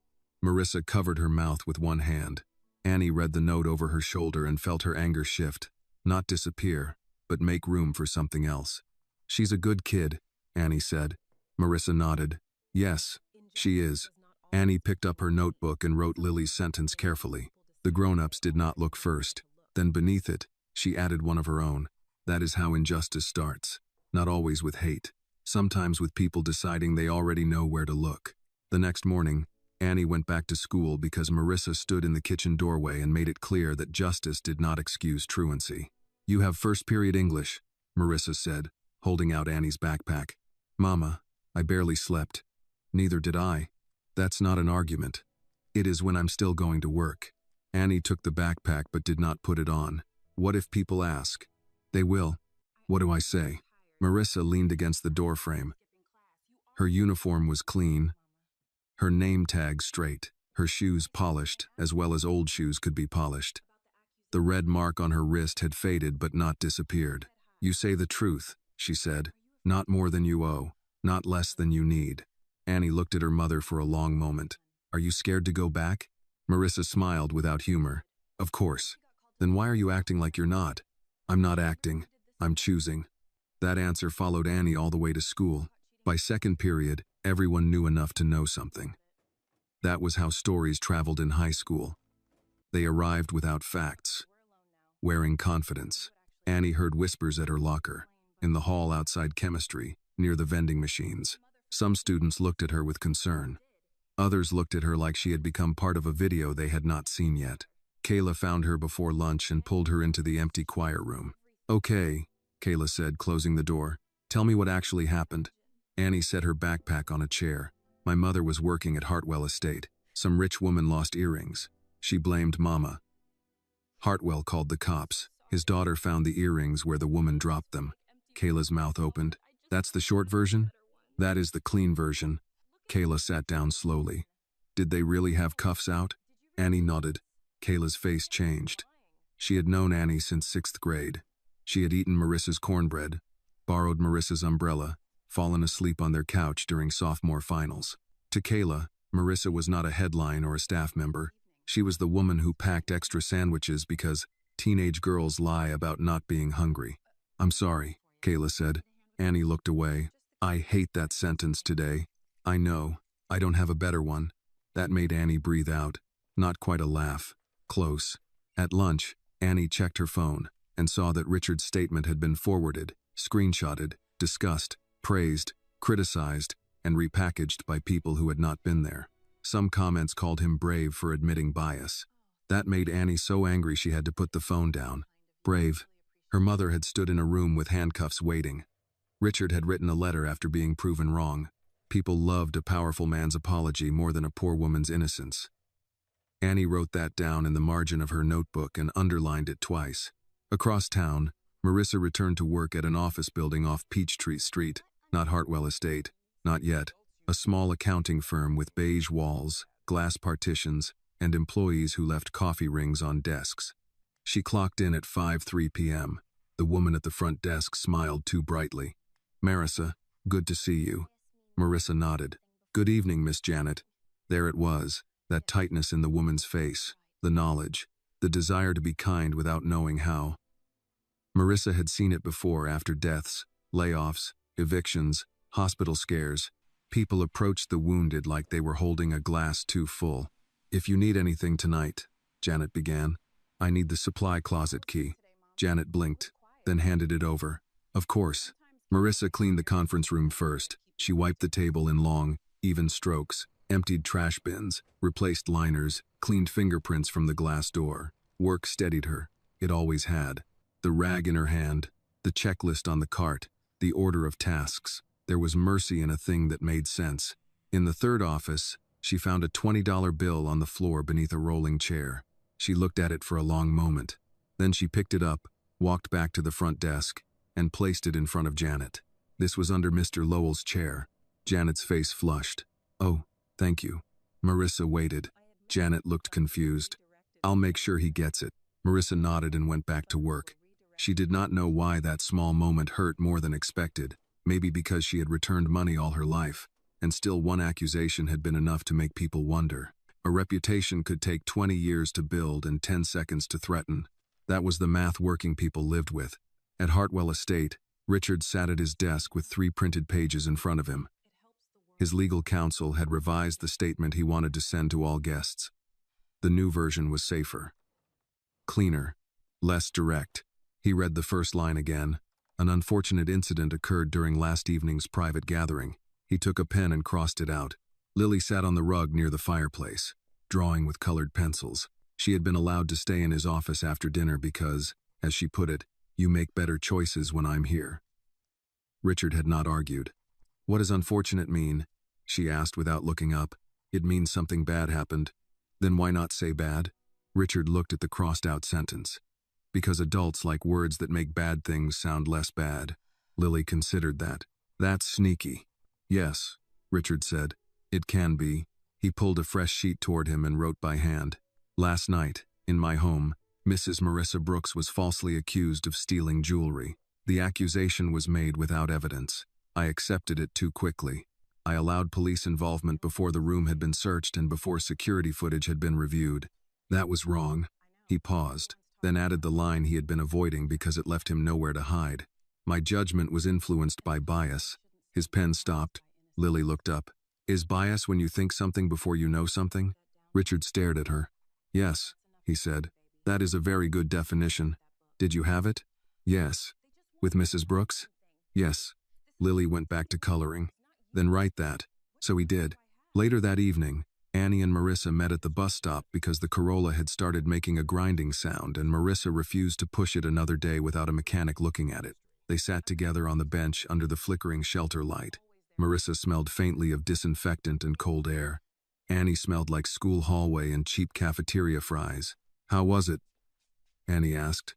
"Work?" Annie nodded. "Quiet." "That means bad." "That means quiet." Annie gave her a look. Marissa sighed. "People were careful with me. Isn't that good?" "Not always. Sometimes careful is just another way of keeping distance." The bus rolled up before Annie could answer. They climbed on, paid, and took 2 seats near the middle. An older man in a falcon's cap nodded at Marissa. She nodded back. A woman with grocery bags shifted one bag so Annie could sit easier. Ordinary kindness, small and unannounced. Annie felt herself loosen a little. Halfway home, Marissa's phone buzzed. She opened the email. Annie leaned close. The subject line read, "Formal statement regarding Mrs. Marissa Brooks." Marissa read silently. Annie watched her face. Once, her mother's lips pressed together. Once, her eyes closed. At the end, she handed the phone to Annie. This version was not polished. It said false accusation. It said without evidence. It said bias. It said Mrs. Marissa Brooks by name every time. It said the video would remain preserved and available to her. It said every vendor and guest would receive the statement. It said Hartwell Estate would change its policy before hosting another event. Annie read the last line twice. "Mrs. Brooks was owed the truth before suspicion, and she did not receive it in my home." Annie looked at her mother. Marissa stared out the bus window at the passing lights. "He used your words." "No," Annie said. "He used yours too." Marissa did not answer. At home, Annie printed the statement at the library kiosk in the apartment office because their printer had been out of ink since October. She placed it beside her notebook on the kitchen table. Marissa changed out of her uniform and came back in house slippers. For a while, they just looked at the pages. "Does it help?" Annie asked. Marissa touched the corner of the printed statement. "It helps the world know," she said. "That's not the same as helping my body forget." Annie nodded. She understood. The mind could receive correction faster than the heart could release injury. Marissa went to bed early, though Annie heard her moving around for another hour. Opening drawers, closing them, checking the front door twice, the small habits of a woman trying to feel safe in her own life again. Annie stayed at the kitchen table and opened her notebook. She wrote the title at the top of a new page, "What they call it when they want to move on." Under it, she listed the words she had heard in the last 24 hours. Confusion, incident, misunderstanding, misplaced, resolved, distress. Then she wrote what it had actually been: a false accusation, a public humiliation, a bias, a near arrest, an injustice. She sat with that word for a long time. Injustice. It looked heavy on the page, but not too heavy to carry. Not if she kept writing. Not if her mother kept standing. Not if, somewhere across the city, a little girl with a stuffed bear was teaching a billionaire how to say the thing plainly. Annie closed the notebook only after she added one final sentence. "Justice does not begin when powerful people feel sorry. It begins when they stop choosing softer words for the harm they caused. By Friday morning, Richard's statement had reached more people than Annie expected. It moved through email inboxes, staff group chats, vendor lists, church circles, and neighborhood conversations. It reached a woman who had worked coat check at Hartwell Estate. It reached a bartender who had watched the officer take out the cuffs. It reached 2 caterers who admitted they had seen Marissa standing alone afterward but had been too afraid of losing work to speak. It even reached Mrs. Alvarez, one of Marissa's regular clients, who called before breakfast and said, "Marissa, I saw the letter. I am sorry that happened to you." Marissa thanked her. Then she hung up and sat at the kitchen table without touching her toast. Annie watched her. That sounded like a real apology. It was close. Close? Marissa picked up the toast, then set it down again. A real apology does not sound surprised that you are innocent. Annie wrote that down before her mother could tell her not to. Marissa noticed and sighed. "You're going to fill that whole notebook. I have 2 more. That worries me. It should worry them." For the first time in days, Marissa smiled a little. It did not last long, but Annie saw it and held on to it. The smile disappeared when another message came in. This one was from Peachtree Premier Cleaning, asking Marissa to stop by the office before her next assignment to review next steps. Annie read the text over her shoulder and felt her jaw tighten. "Next steps?" she said. "They already reinstated you. They want me to sign something." "How do you know?" "Because people with offices love paper when paper protects them." Annie stood. "I'm coming." "No. Mama. No. You have school. It's Saturday tomorrow. I can miss one Friday afternoon." Marissa looked at her. "You are not missing school to watch grown people disappoint you in fluorescent lighting. That is very specific. I've had experience." Annie did go to school, but she did not stay long in spirit. All morning, her mind sat in Peachtree's office beside her mother. In history class, while Mr. Rollins talked about reconstruction and broken promises, Annie copied dates from the board and thought about how every generation had its own vocabulary for the same old insult. Back then, people called it order. Last night, they called it suspicion. This week, they called it confusion. At lunch, Kayla slid into the seat across from her. "You look like you're about to fight a vending machine. My mom has to go to Peachtree after school. Want me to come?" Annie looked up. "You'd do that?" Kayla opened her bag of chips. "Your mom once drove me home in a thunderstorm and gave me socks because my shoes were wet. I owe her at least one corporate hallway." Annie laughed despite herself. After school, Kayla came with her to Peachtree Premier's office, a low brick building near a strip mall with a dentist, a tax preparer, and a place that sold uniforms for nurses and security guards. Marissa was already there, sitting in the waiting area with her purse on her lap and her work shoes planted squarely on the floor. She looked at Kayla. "You too?" Kayla sat down beside Annie. "Moral support, Miss Brooks." Marissa shook her head, but her eyes softened. "Lord, give me patience with teenagers." Dana Whitcomb, the regional manager, came out 5 minutes later. She was a white woman in her 50s with a smooth bob haircut and a smile that had been trained to survive complaints. She looked surprised to see Annie and Kayla. "Mrs. Brooks, we only need you." "My daughter stays," Marissa said. Dana's smile held, but just barely.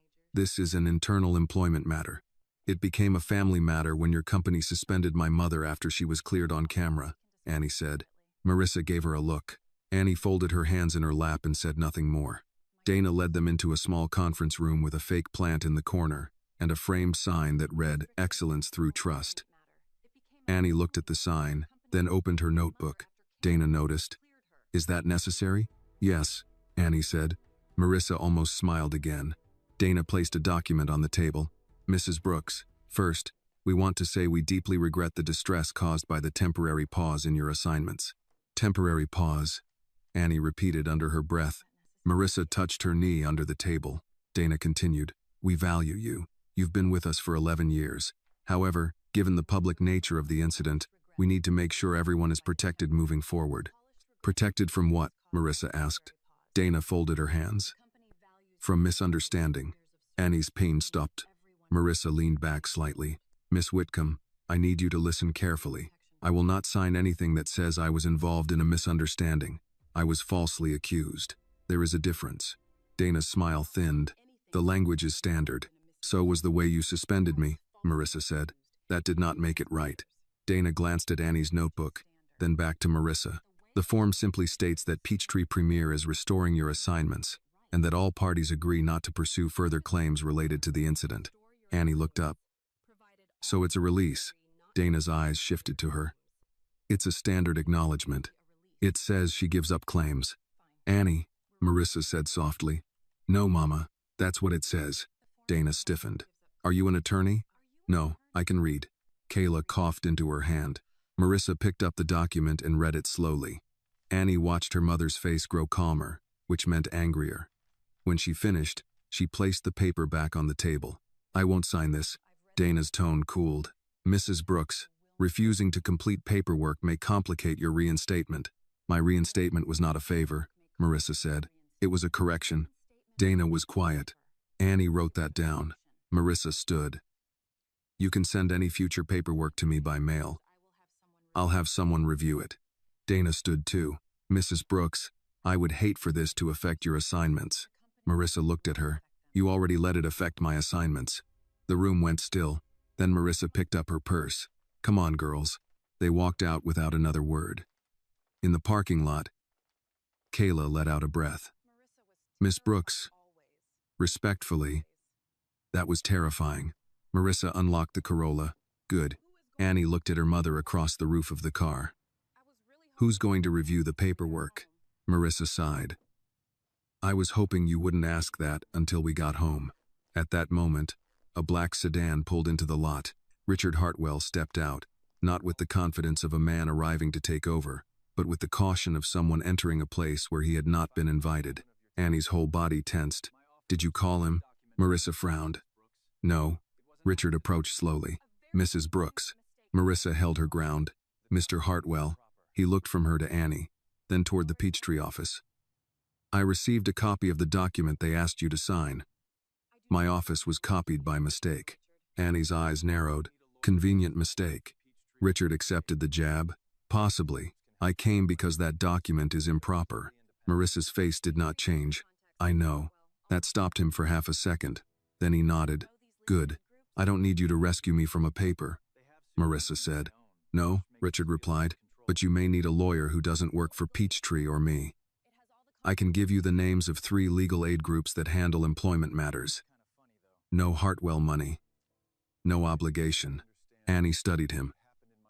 That was the first offer he had made that did not sound like it placed him in the center. Marissa seemed to notice too. You know legal aid groups? She asked. I fund 2 of them, Richard said, then paused. But they have sued companies I own, so they are not sentimental about me. Kayla whispered. That's actually kind of funny. Annie elbowed her lightly. Marissa took the card Richard offered, but she did not thank him right away. Richard looked toward the Peachtree building. Mrs. Brooks, I am beginning to understand that what happened in my house did not end in my house. No, Marissa said. It followed me home, then to work, then into this parking lot. Richard nodded.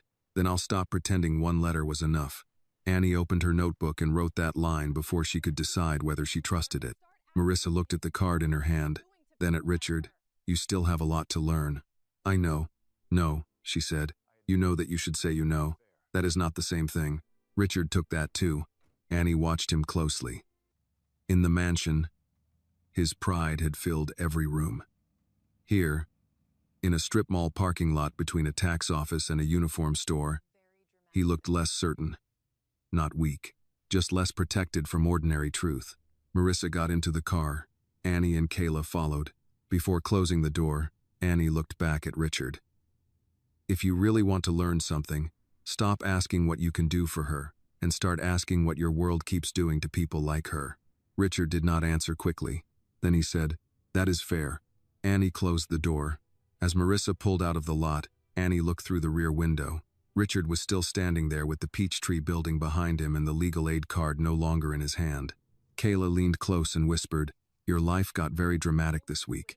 Annie looked at her notebook, at the lines filling page after page, and thought about her mother sitting in that conference room, refusing to sign away her dignity in exchange for work she had already earned. No, Annie said. It was always dramatic. People just started noticing. The legal aid card stayed on the kitchen table all weekend. Marissa did not touch it at first. She worked Saturday morning at Mrs. Alvarez's office, came home with tired feet, cooked spaghetti with jarred sauce because Annie had always liked it better than she admitted, and folded laundry while the evening news talked about traffic, weather, and a city council argument over parking meters. Ordinary things returned, but not smoothly. They came back like furniture moved into place after a storm, familiar but slightly off. Annie noticed the card every time she passed the table. "You're going to call, right?" she asked Sunday after church. Marissa was at the sink, rinsing 2 coffee mugs. "I said I would think about it." "That means no." "That means I am thinking." "Mama." Marissa set 1 mug in the drying rack. "Annie, lawyers are not magic. Legal aid offices are busy. And if Peachtree thinks I'm trouble, they can stop giving me good assignments without ever saying why." "They already think you're trouble." Marissa turned. "Yes. But there is a kind of trouble people respect, and a kind they punish. Working people spend their lives learning the difference." Annie hated how true that sounded. She sat at the table and pulled the notebook closer. "So what do we do? Let them scare you?" "No," Marissa said. "We choose our steps so we don't trip over our own anger." Before Annie could answer, the phone rang. Marissa glanced at the screen and frowned. "Richard Hartwell," she said. Annie leaned back. "He calls a lot for a man who was told not to rescue anybody." Marissa gave her a look, then answered, "Mr. Hartwell." His voice was low through the phone, not on speaker but audible enough in the quiet kitchen. Marissa listened, her expression unreadable. "When?" she asked. A pause. No press. Another pause. No photographers. No statement about healing. No soft piano music in the background. Annie looked up sharply. Marissa continued. "And Vivian Whitmore will be there?" Richard spoke longer this time. "She needs to hear it in the same kind of room where she said it," Marissa said. "That is not negotiable." Annie stopped breathing for a second. Her mother listened again, then said, "I'll consider it. That is not yes." She hung up. Annie was already standing. "What did he want?" Marissa wiped the counter, though it was already clean. "He wants to bring everyone back to the estate." "For what?" "To show the footage. To apologize publicly. To state what happened in front of the people who heard the accusation." Annie's heart kicked hard. "That's what you said needed to happen." "I know what I said." "Then why aren't you saying yes?" Marissa turned slowly. "Because walking back into that house is not a small thing." The words stopped Annie. Marissa looked toward the window above the sink, where the apartment courtyard sat quiet under a gray Sunday sky. "You remember the room, the light, the people watching." "I remember the officer's hand. I remember the floor. I remember thinking, don't cry in front of Annie. Not here. Not like this." Annie's throat tightened. "I don't want to stand in that house again and let them use my pain to feel better about themselves," Marissa said. "Then don't let them." Marissa looked at her daughter. Annie stepped closer. "Set the rules. Make him follow them. Make them look at what they did without turning it into some rich person redemption moment." Marissa's mouth softened, but her eyes stayed tired. "You make it sound simple." "No, I make it sound necessary." That evening, Richard sat at his dining table with Lily on one side and an untouched plate of roasted chicken in front of him. Lily had eaten the carrots first because she claimed they were less emotionally demanding than peas. Richard had no idea where she got these phrases. Probably from listening too closely to adults who thought she was not listening. "Mrs. Brooks might come back here," he said. Lily looked up. "To clean?" "No. So I can apologize properly."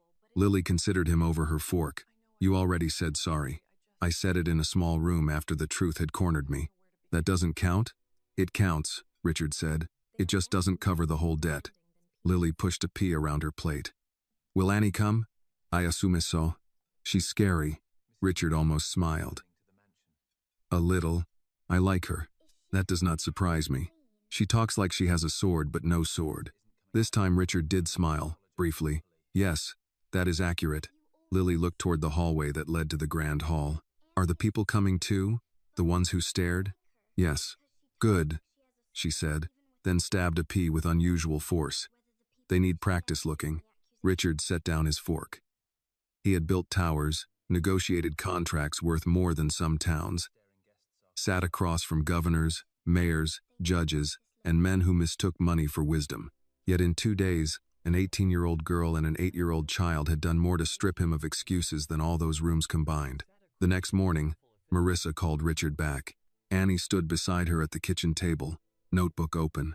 Marissa said, "I'll come under conditions." Richard must have asked what they were, because Marissa began listing them without glancing at Annie. No press. No outside photographer. No charity language. No one uses the words incident, confusion, or misunderstanding. You will say false accusation. You will say bias. You will say my full name. Vivian Whitmore will be present. Officer Reed will be present. Mr. Keller will be present. The staff who were working that night will be invited too, and not as background. They heard it. They deserve to hear the correction. Annie wrote quickly. Marissa paused, listening. "No," she said. "I am not asking for a stage. I am asking that the room where my name was damaged be the room where it is corrected." Another pause. "Friday evening," Marissa said. "After working hours, I will not miss a paying shift for this." Annie looked at her mother then, proud enough that it hurt. Marissa ended the call and sat down. "He agreed?" Annie asked. "He agreed." "You okay?" "No." Annie sat across from her. "Me neither." Marissa reached across the table and touched the notebook. "Read me the conditions." Annie read them back, each line clean and hard. When she finished, Marissa nodded.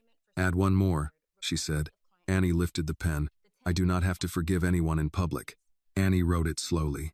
Friday came with rain. Not a storm. Just a steady Atlanta rain that made brake lights smear red on the roads and turned the sidewalks dark. Marissa came home from work at 4, showered, and stood before her closet for a long time. Annie watched from the doorway. The closet held church dresses, 2 pairs of black slacks, a navy blouse, her winter coat, and 3 work uniforms. Annie said, "You don't have to wear it." Marissa's hand rested on the blue uniform. "Yes," she said, "I do. They judged you in it. That is why they will correct themselves while I'm wearing it." Annie did not argue. Marissa ironed the uniform with slow care. She polished her work shoes. She pinned her name tag on straight. Annie wore a simple black dress and the small silver cross her mother had given her for graduation Sunday at church. She tucked the notebook into her bag.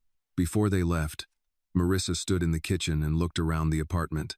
The light over the stove flickered once. A pot of collard greens sat cooling on the back burner. A stack of mail waited unopened near the microwave. "This place looks small after a house like his," Annie said quietly. Marissa picked up her keys. "No, his house looks empty after a place like this." They drove in silence. At Hartwell Estate, no valets waited this time. No music, no champagne.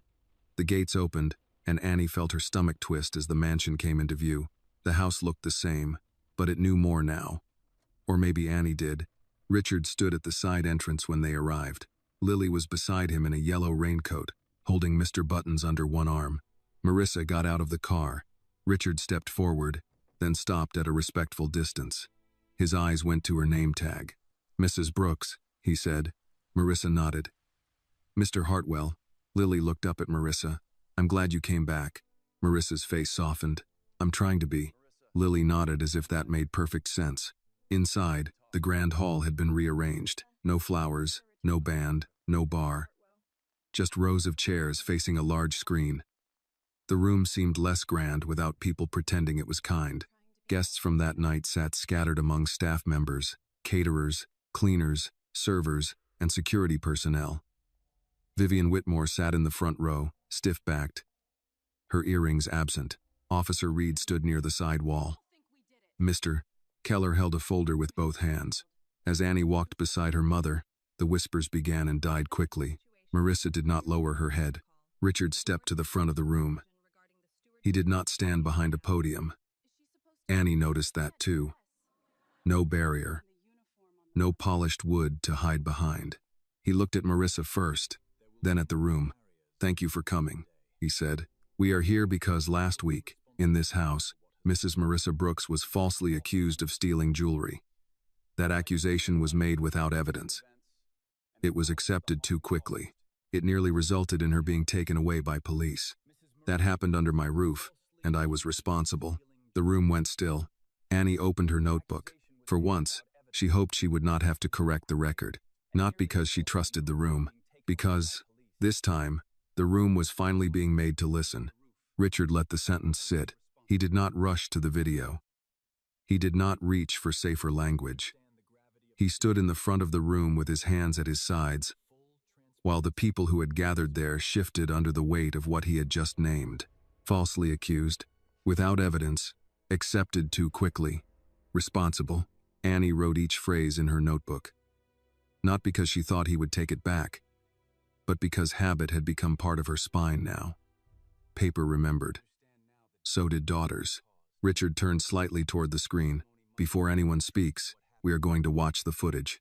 Vivian's posture stiffened. The lights dimmed. A technician near the wall clicked a laptop. The first image appeared. The blue room. Empty except for the vanity, the wooden box, the folded towel, and the chair Lily had later searched beneath. Annie felt Marissa's hand find hers. She squeezed back. On the screen, Vivian entered, still wearing the earrings. The room watched her remove them. The room watched her set them down. The room watched her open her purse, pull out lipstick, and knock the earrings behind the wooden box without noticing. Then Vivian left. No one spoke. The video jumped forward. Marissa entered with a trash bag and folded cloths. Annie knew this part, but seeing it in front of everyone made her chest tighten. Her mother moved through the room carefully, leaving people's belongings untouched. She cleared glasses. She replaced the liner in the trash can.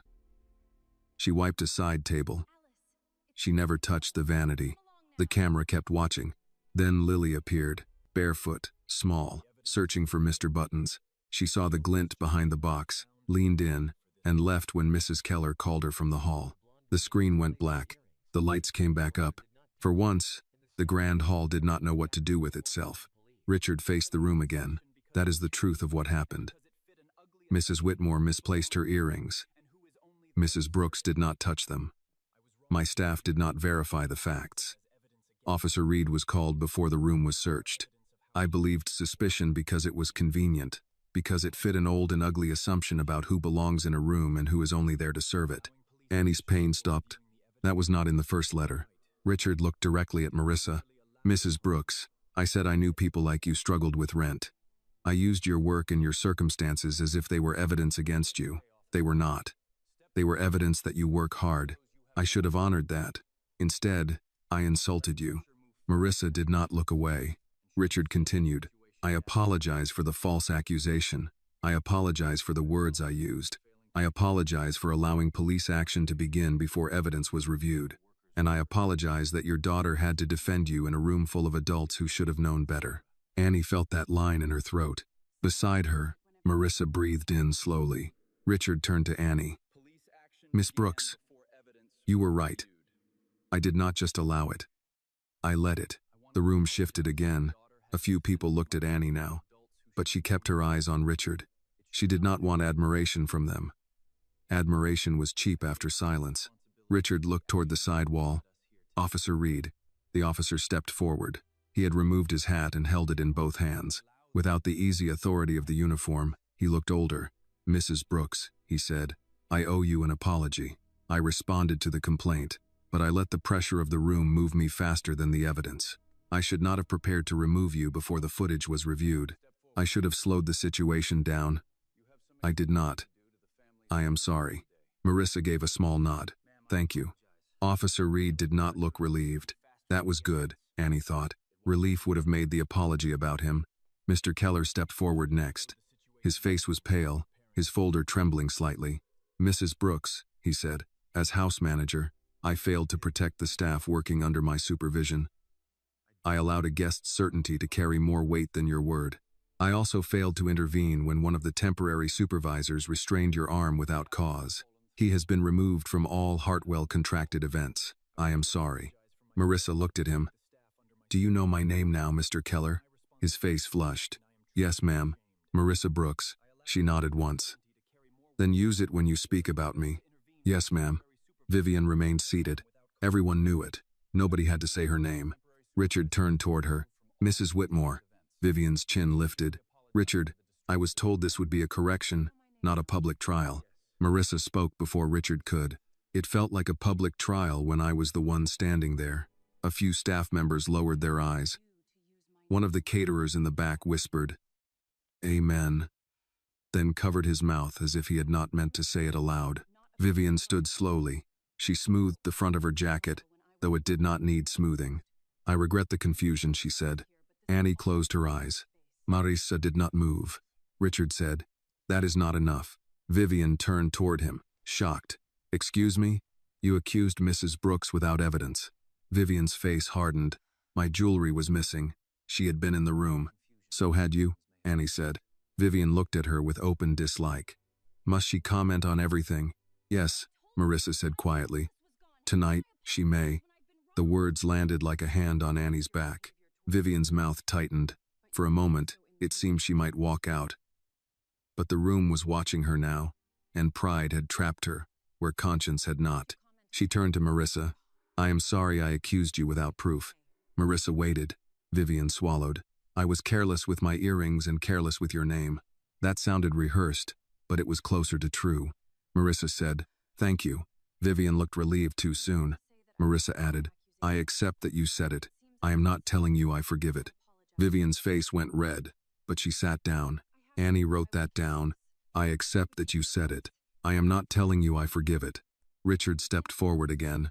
"There are also changes being made. Effective immediately. No accusation of theft or misconduct against any worker in this home or any Hartwell property may lead to police involvement until the area has been searched, available camera footage reviewed, and the worker allowed to give a statement without being physically restrained. Staff will be addressed by name. Vendors will receive copies of the policy.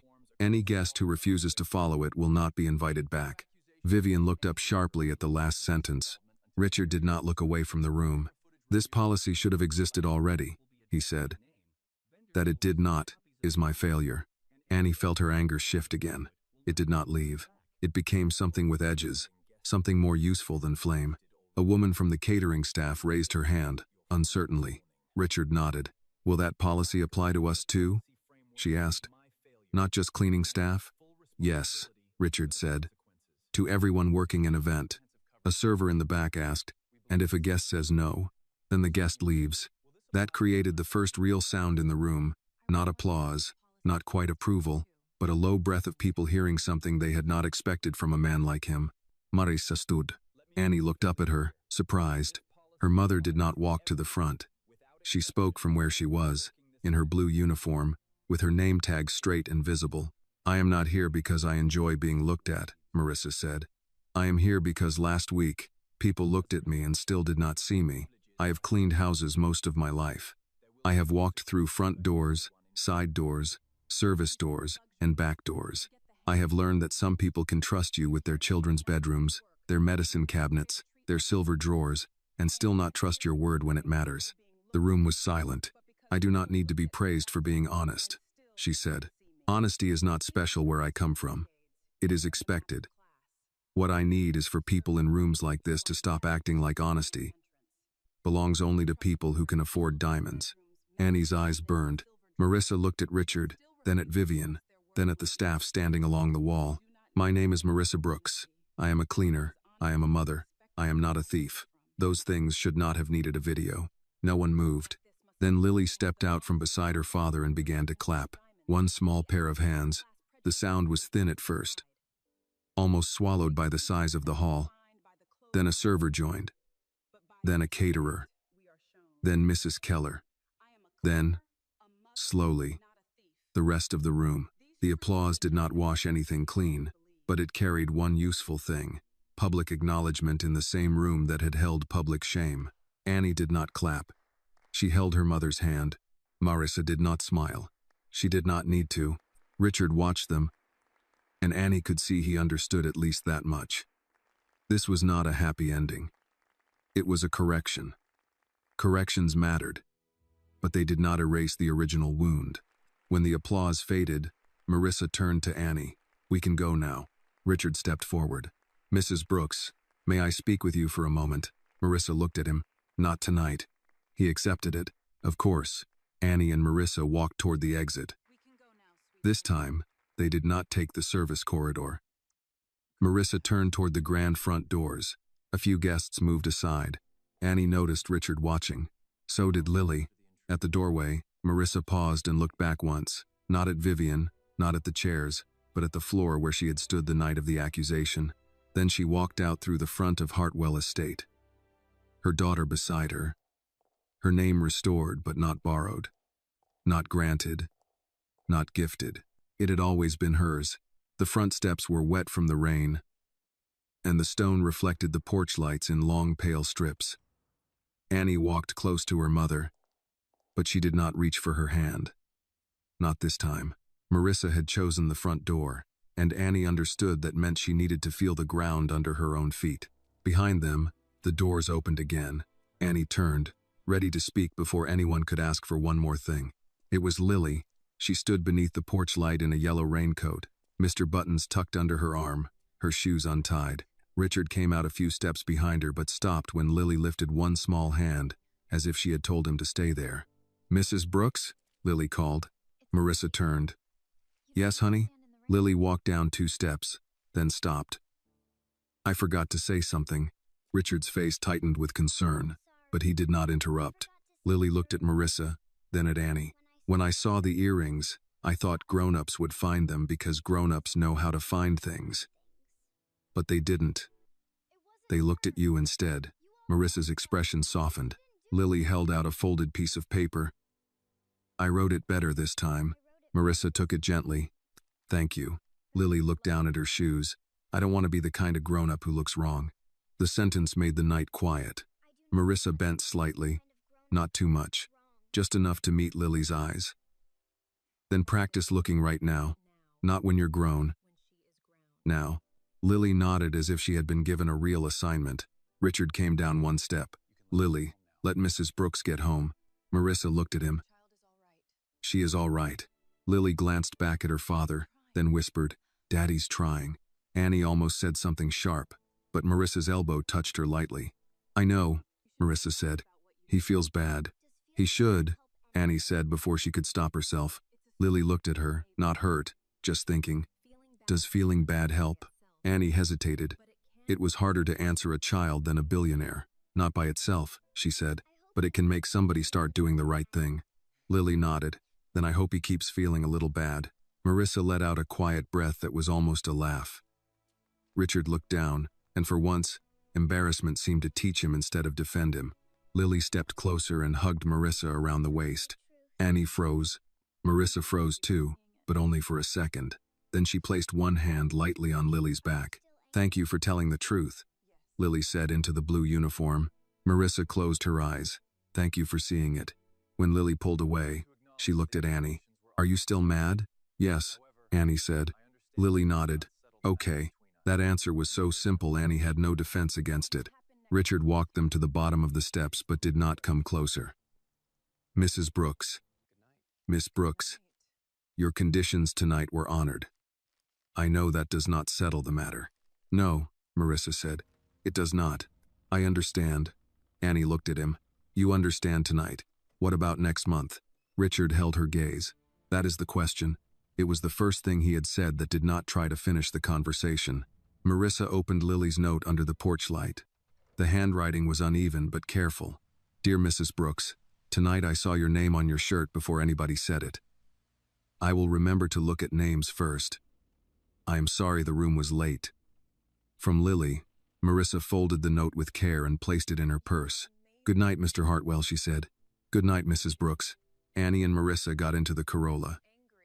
The seats were cold, and the windshield was spotted with rain. As they drove away, Annie looked back once.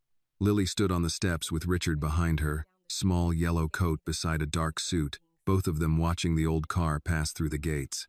This time, the gates opening did not feel like permission. It felt like leaving with something they had not been given.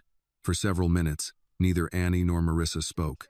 The wipers moved back and forth, pushing rainwater aside in steady arcs. Traffic was light. Atlanta looked blurred and tired. Its lights stretched across wet pavement. Finally, Annie said, "You were amazing." Marissa kept her eyes on the road. "I was angry." "You can be both." Marissa did not answer right away. "I almost didn't stand up, but you did. I stood because I saw you open that notebook." Annie turned toward her. Marissa's hands tightened on the wheel. You were ready to write down whatever happened next. I thought, if my child can bear witness, I can bear being seen. Annie looked down at her lap. I didn't know that. Neither did I until it happened. They stopped at a red light. A man crossed in front of them with a grocery bag held over his head against the rain. An ambulance passed 2 streets away, siren low and fading. Marissa said, I don't want you carrying this like a stone. It already happened. I know, but carrying the truth is not the same as carrying the wound. Annie looked at her mother. How do I know the difference? Marissa gave a small, tired smile. Ask me again when I learn. That was honest enough to sit with. When they reached home, the apartment smelled faintly of collard greens and laundry detergent. Marissa slipped off her work shoes by the door. Annie placed her bag on the kitchen chair and took out the notebook, then stopped. For the first time all week, she was not sure what to write. Marissa noticed from the sink. Nothing to say? Too much. Then write one true sentence. Annie sat down. The page waited. She held the pen for a long time, then wrote, Mama walked out the front door. She stared at it. It was not dramatic. It did not explain the accusation, the video, the apology, Vivian's face, Officer Reed's lowered eyes, Richard's policy, Lily's note, or the applause that had sounded too late. But the sentence held what mattered. Her mother had entered that house through labor and left through dignity. Marissa came behind her and read it over her shoulder. That's enough for tonight, she said. Annie closed the notebook. On Monday, life tested whether the correction would last. Peachtree Premier called at 8:05 with 3 new assignments and no mention of paperwork. Marissa accepted 2 and declined 1 because it conflicted with church choir practice. The woman on the phone sounded careful, but she did not sound cold. That was a start. At school, Kayla made Annie retell the front door exit twice, then said, Your mom is cooler than both of us combined. She always was. True, we were just slow. Annie opened her notebook during lunch and found herself surrounded by 3 students she barely knew. One was a quiet boy from her government class whose father worked hotel maintenance. Another was a girl whose aunt cleaned medical offices at night. The third, a senior named Brianna, sat down without asking and said, My grandmother got accused of stealing a necklace from a lady she cared for. They found it in the lady's own dresser 2 days later. Nobody apologized. Annie looked at her. Brianna shrugged, but her eyes were hard. Just saying. Your mom's not the only one. That sentence followed Annie through the rest of the day. By Wednesday, there were more stories. Not loud ones. Not speeches. Small things passed in hallway corners, after class, beside lockers, in text messages sent late at night. A cousin accused at a department store. A father stopped at a loading dock though he had a badge. A nurse's aide blamed for missing cash that later turned up in a patient's drawer. Working people, black people, poor people, people with uniforms, people with names others had not bothered to learn. Annie wrote them down only when people asked her to. She began a new section in the notebook, not just Mama. When Marissa saw the heading, she sat down slowly. Annie, I'm not posting them. I'm just keeping them. People trusted you with those. I know. Marissa touched the edge of the page. Then protect them. I will. Marissa studied her daughter's face. This is how things begin, you know. What things? Movements, trouble, healing. Sometimes all 3 wear the same coat. Annie looked at the notebook. I don't know what I'm doing. Good, Marissa said. People who think they know everything usually cause the most damage. That Friday, inside was an announcement. Hartwell Foundation would fund a workers' rights training program for domestic workers, cleaners, caterers, and event staff across Atlanta. The program would be designed with legal aid organizations, not by Hartwell staff alone. It would include a reporting hotline, policy templates for private events, and free workshops on employee rights, false accusations, and documentation. At the bottom was a handwritten note from Richard. Mrs. Brooks, this is not in your name unless you want it to be. It began because of what happened to you, but it should belong to the people it serves. You were right. I needed to ask what my world keeps doing. Marissa handed the note to Annie. Annie read it twice. What do you think? Marissa asked. Annie looked at the notebook, at the stories people had begun trusting her with. At Lily's note still tucked into her mother's purse, at the name tag resting on the counter beside the folded uniform.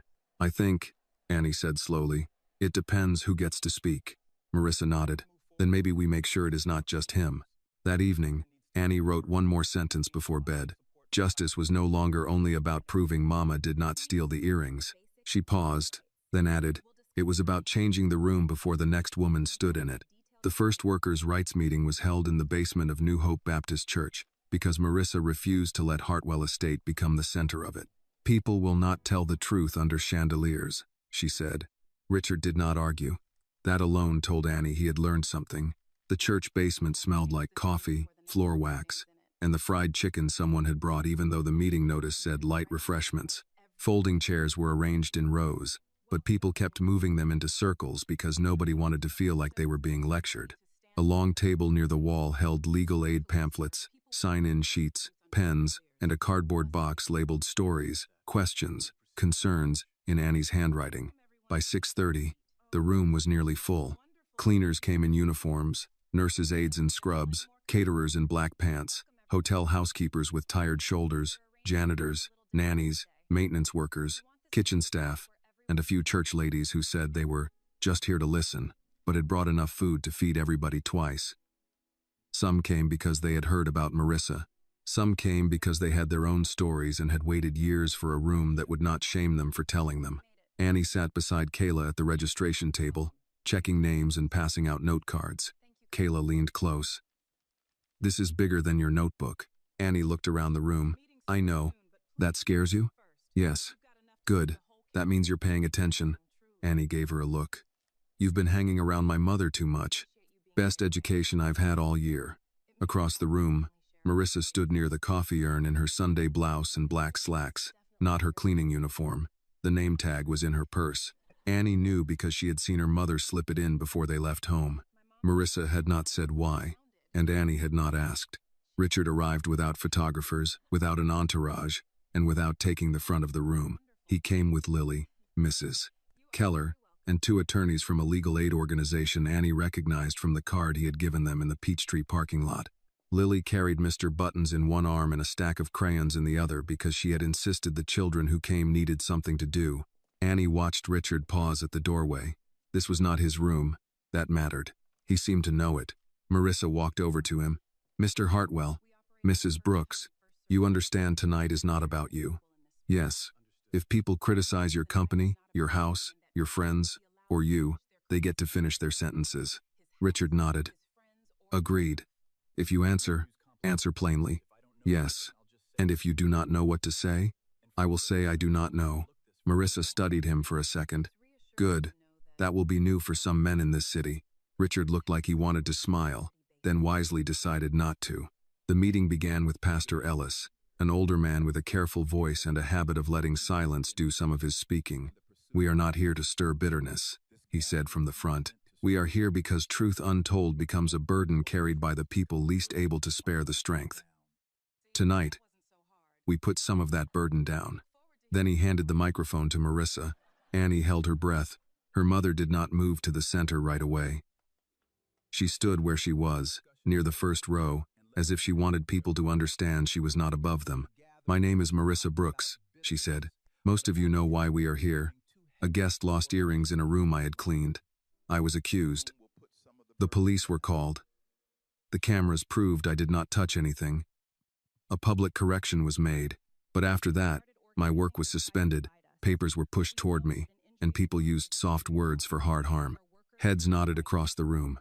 Marissa continued, "What happened to me was not rare. That is the part I cannot forget." A woman in the back said, "That's right. My daughter started writing things down," Marissa said, looking at Annie.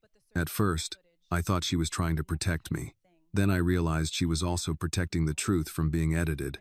Annie looked down at the sign-in sheet because if she met her mother's eyes too long, she would cry.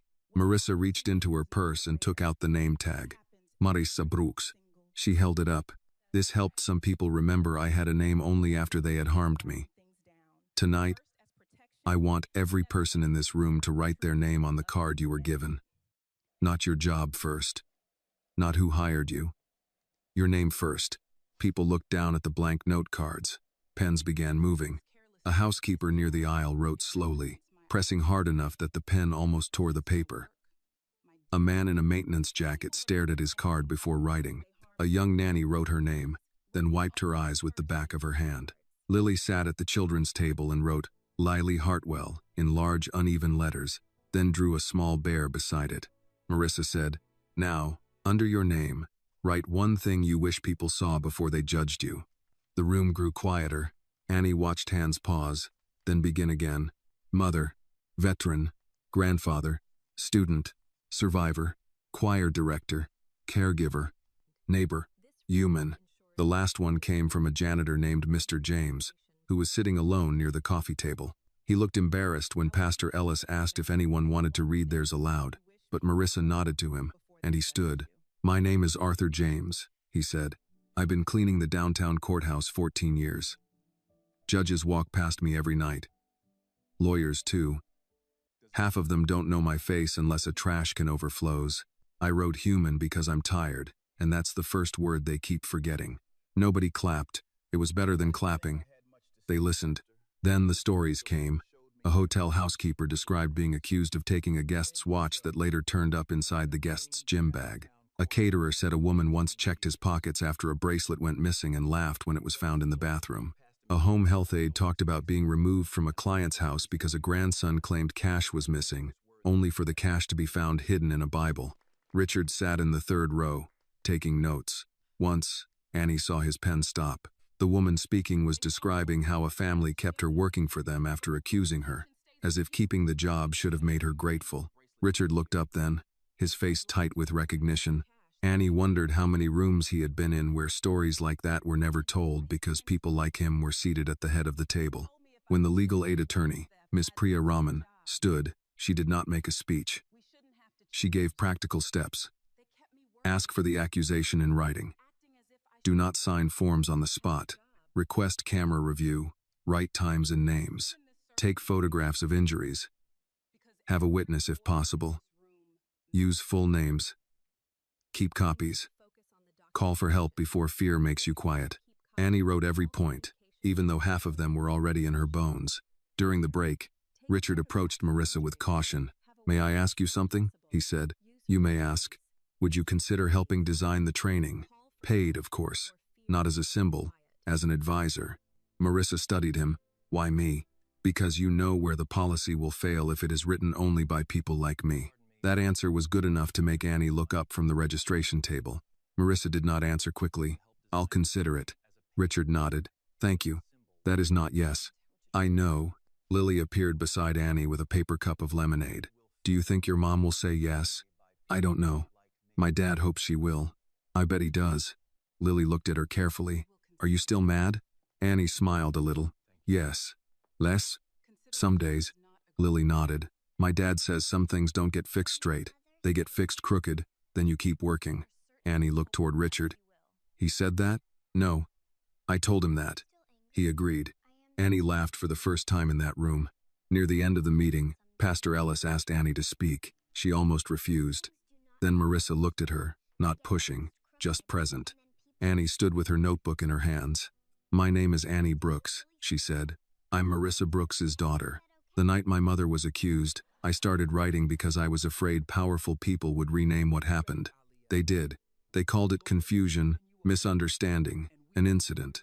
But when people in this room told me their stories, I realized the words matter because the pattern matters. She looked at the crowd, then at Richard. If a room can learn to suspect the same people first, it can learn to question itself first. That is what I want this program to do. Not make rich people feel generous. Not make workers grateful for basic respect. I want it to slow down the moment before harm happens. No one moved. Annie's voice shook, but she kept going. My mother should not have needed a camera to be believed. None of you should. This time, when the room applauded, Annie understood it differently. It was not applause for pain. It was agreement. It was people saying yes. That is the thing. Hold it there. After the meeting, Marissa and Annie stayed to fold chairs. Richard tried to help. Awkwardly at first. Then better after Mr. James showed him how not to pinch his fingers. Marissa watched him stack 2 chairs crookedly and said, You own how many buildings? Several. And nobody taught you folding chairs?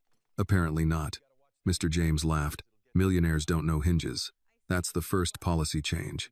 Even Richard laughed at that. When the basement was nearly empty, Marissa took her name tag from the table and placed it in Annie's hand. Annie looked at it. Why are you giving me this? Because you kept my name safe when other people handled it carelessly. Annie closed her fingers around the tag.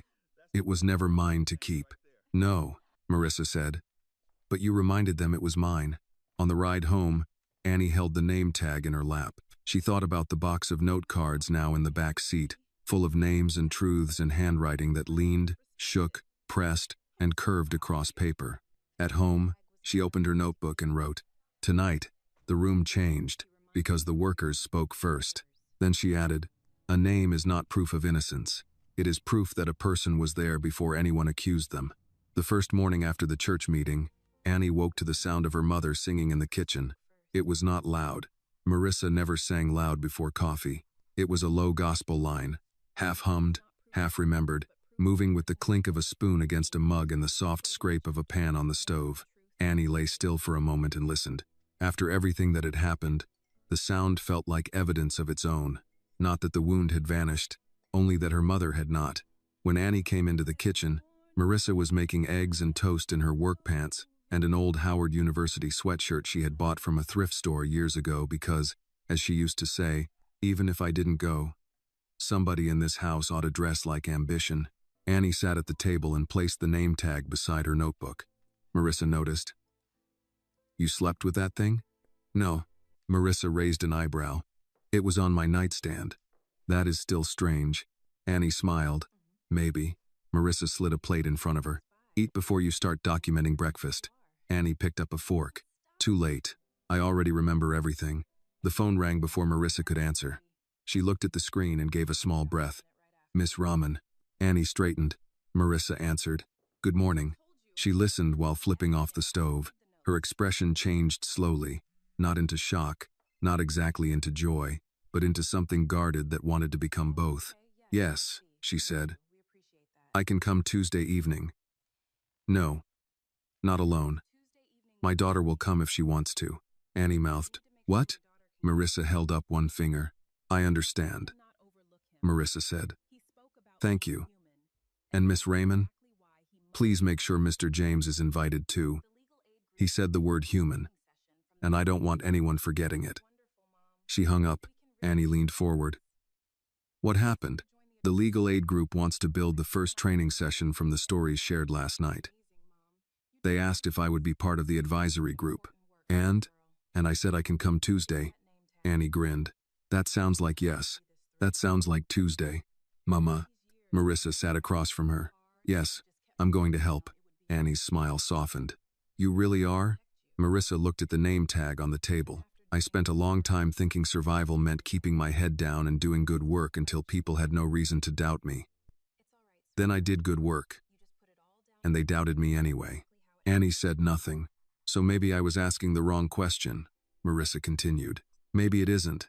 How do I become the kind of woman they won't accuse? Maybe it is. Why is accusation so easy for them in the first place?" Annie reached for her notebook, then stopped. Marissa saw it. "Go ahead." Annie wrote the sentence. When she finished, Marissa touched the page lightly. "Your grandmother would have loved you," she said. Annie looked up. "You've said that before. I mean it more every time." By spring, the program had a name, not Hartwell's idea, though he had offered several that sounded like they belonged on a brochure no one would read. The name came from one of the church ladies, Mrs. Evelyn Price, who had worked as a school cafeteria manager for 31 years and said people did not need fancy words when simple ones had gone ignored. They called it Name First. The first workshop was held at New Hope, then at a union hall near downtown. Then in a community college classroom with flickering lights and a vending machine that stole $2 from Kayla. Workers came after shifts, before night jobs, on lunch breaks, with children, with cousins, with questions written on the backs of receipts. Miss Raymond explained rights. Mr. James explained how to document without losing your temper. Marissa explained how to stand still when someone tried to make shame move into your body. Annie helped collect stories and turn them into checklists people could carry in their wallets.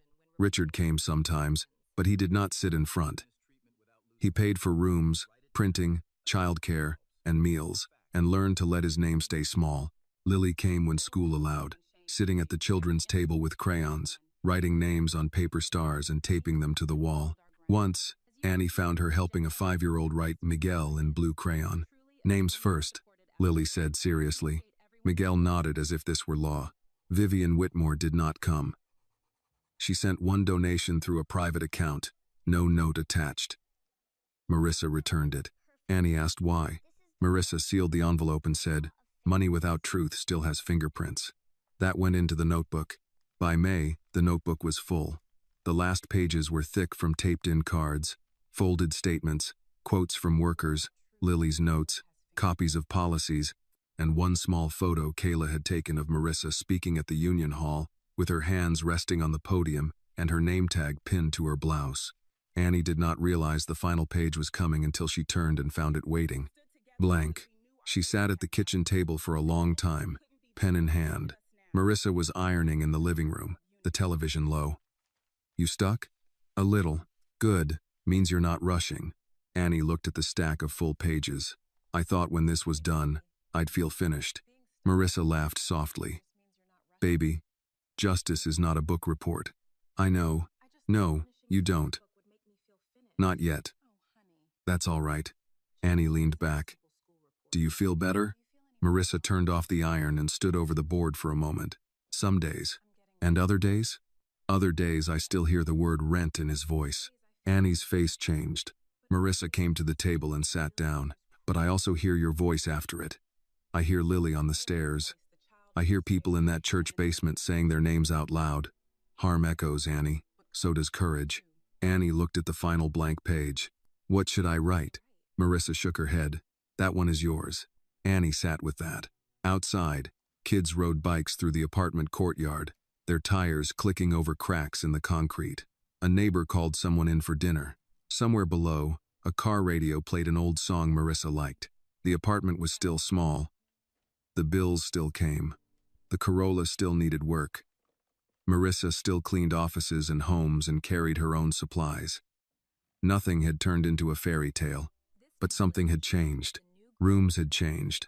Policies had changed. People had learned to ask before accusing. Workers had learned to write things down before fear swallowed details. A billionaire had learned that saying sorry was not the same as stepping aside. A child had learned to look at names first. And a daughter had learned that truth could begin as a cry in a mansion and become a table where others placed their own. Annie wrote slowly. "My mother walked into that house as Marissa Brooks." She paused. Then she wrote the last line. "The world was the one that had to learn her name." Marissa read it over her shoulder and stayed quiet. Annie closed the notebook. For a while, neither of them moved.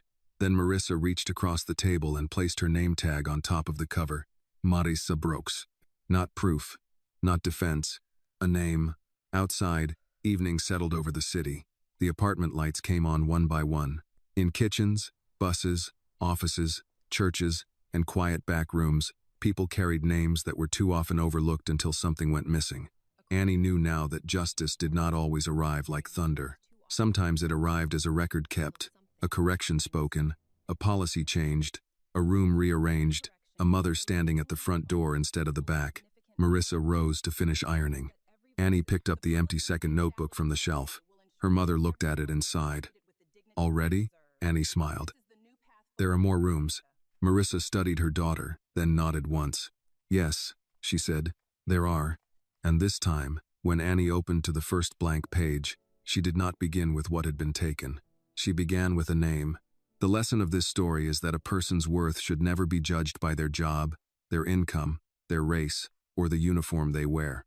Marissa Brooks was honest long before powerful people finally admitted it, and her daughter Annie reminded everyone that silence can protect injustice.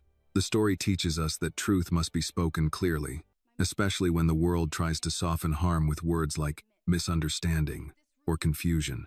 Real justice is not only proving someone innocent after they have been humiliated, it is changing the room so the next person is seen, respected, and believed before they are accused. This video is a work of fiction created with the assistance of artificial intelligence. All characters, events, and situations are not real and do not represent any actual people or true stories. The content is intended for storytelling and emotional illustration only.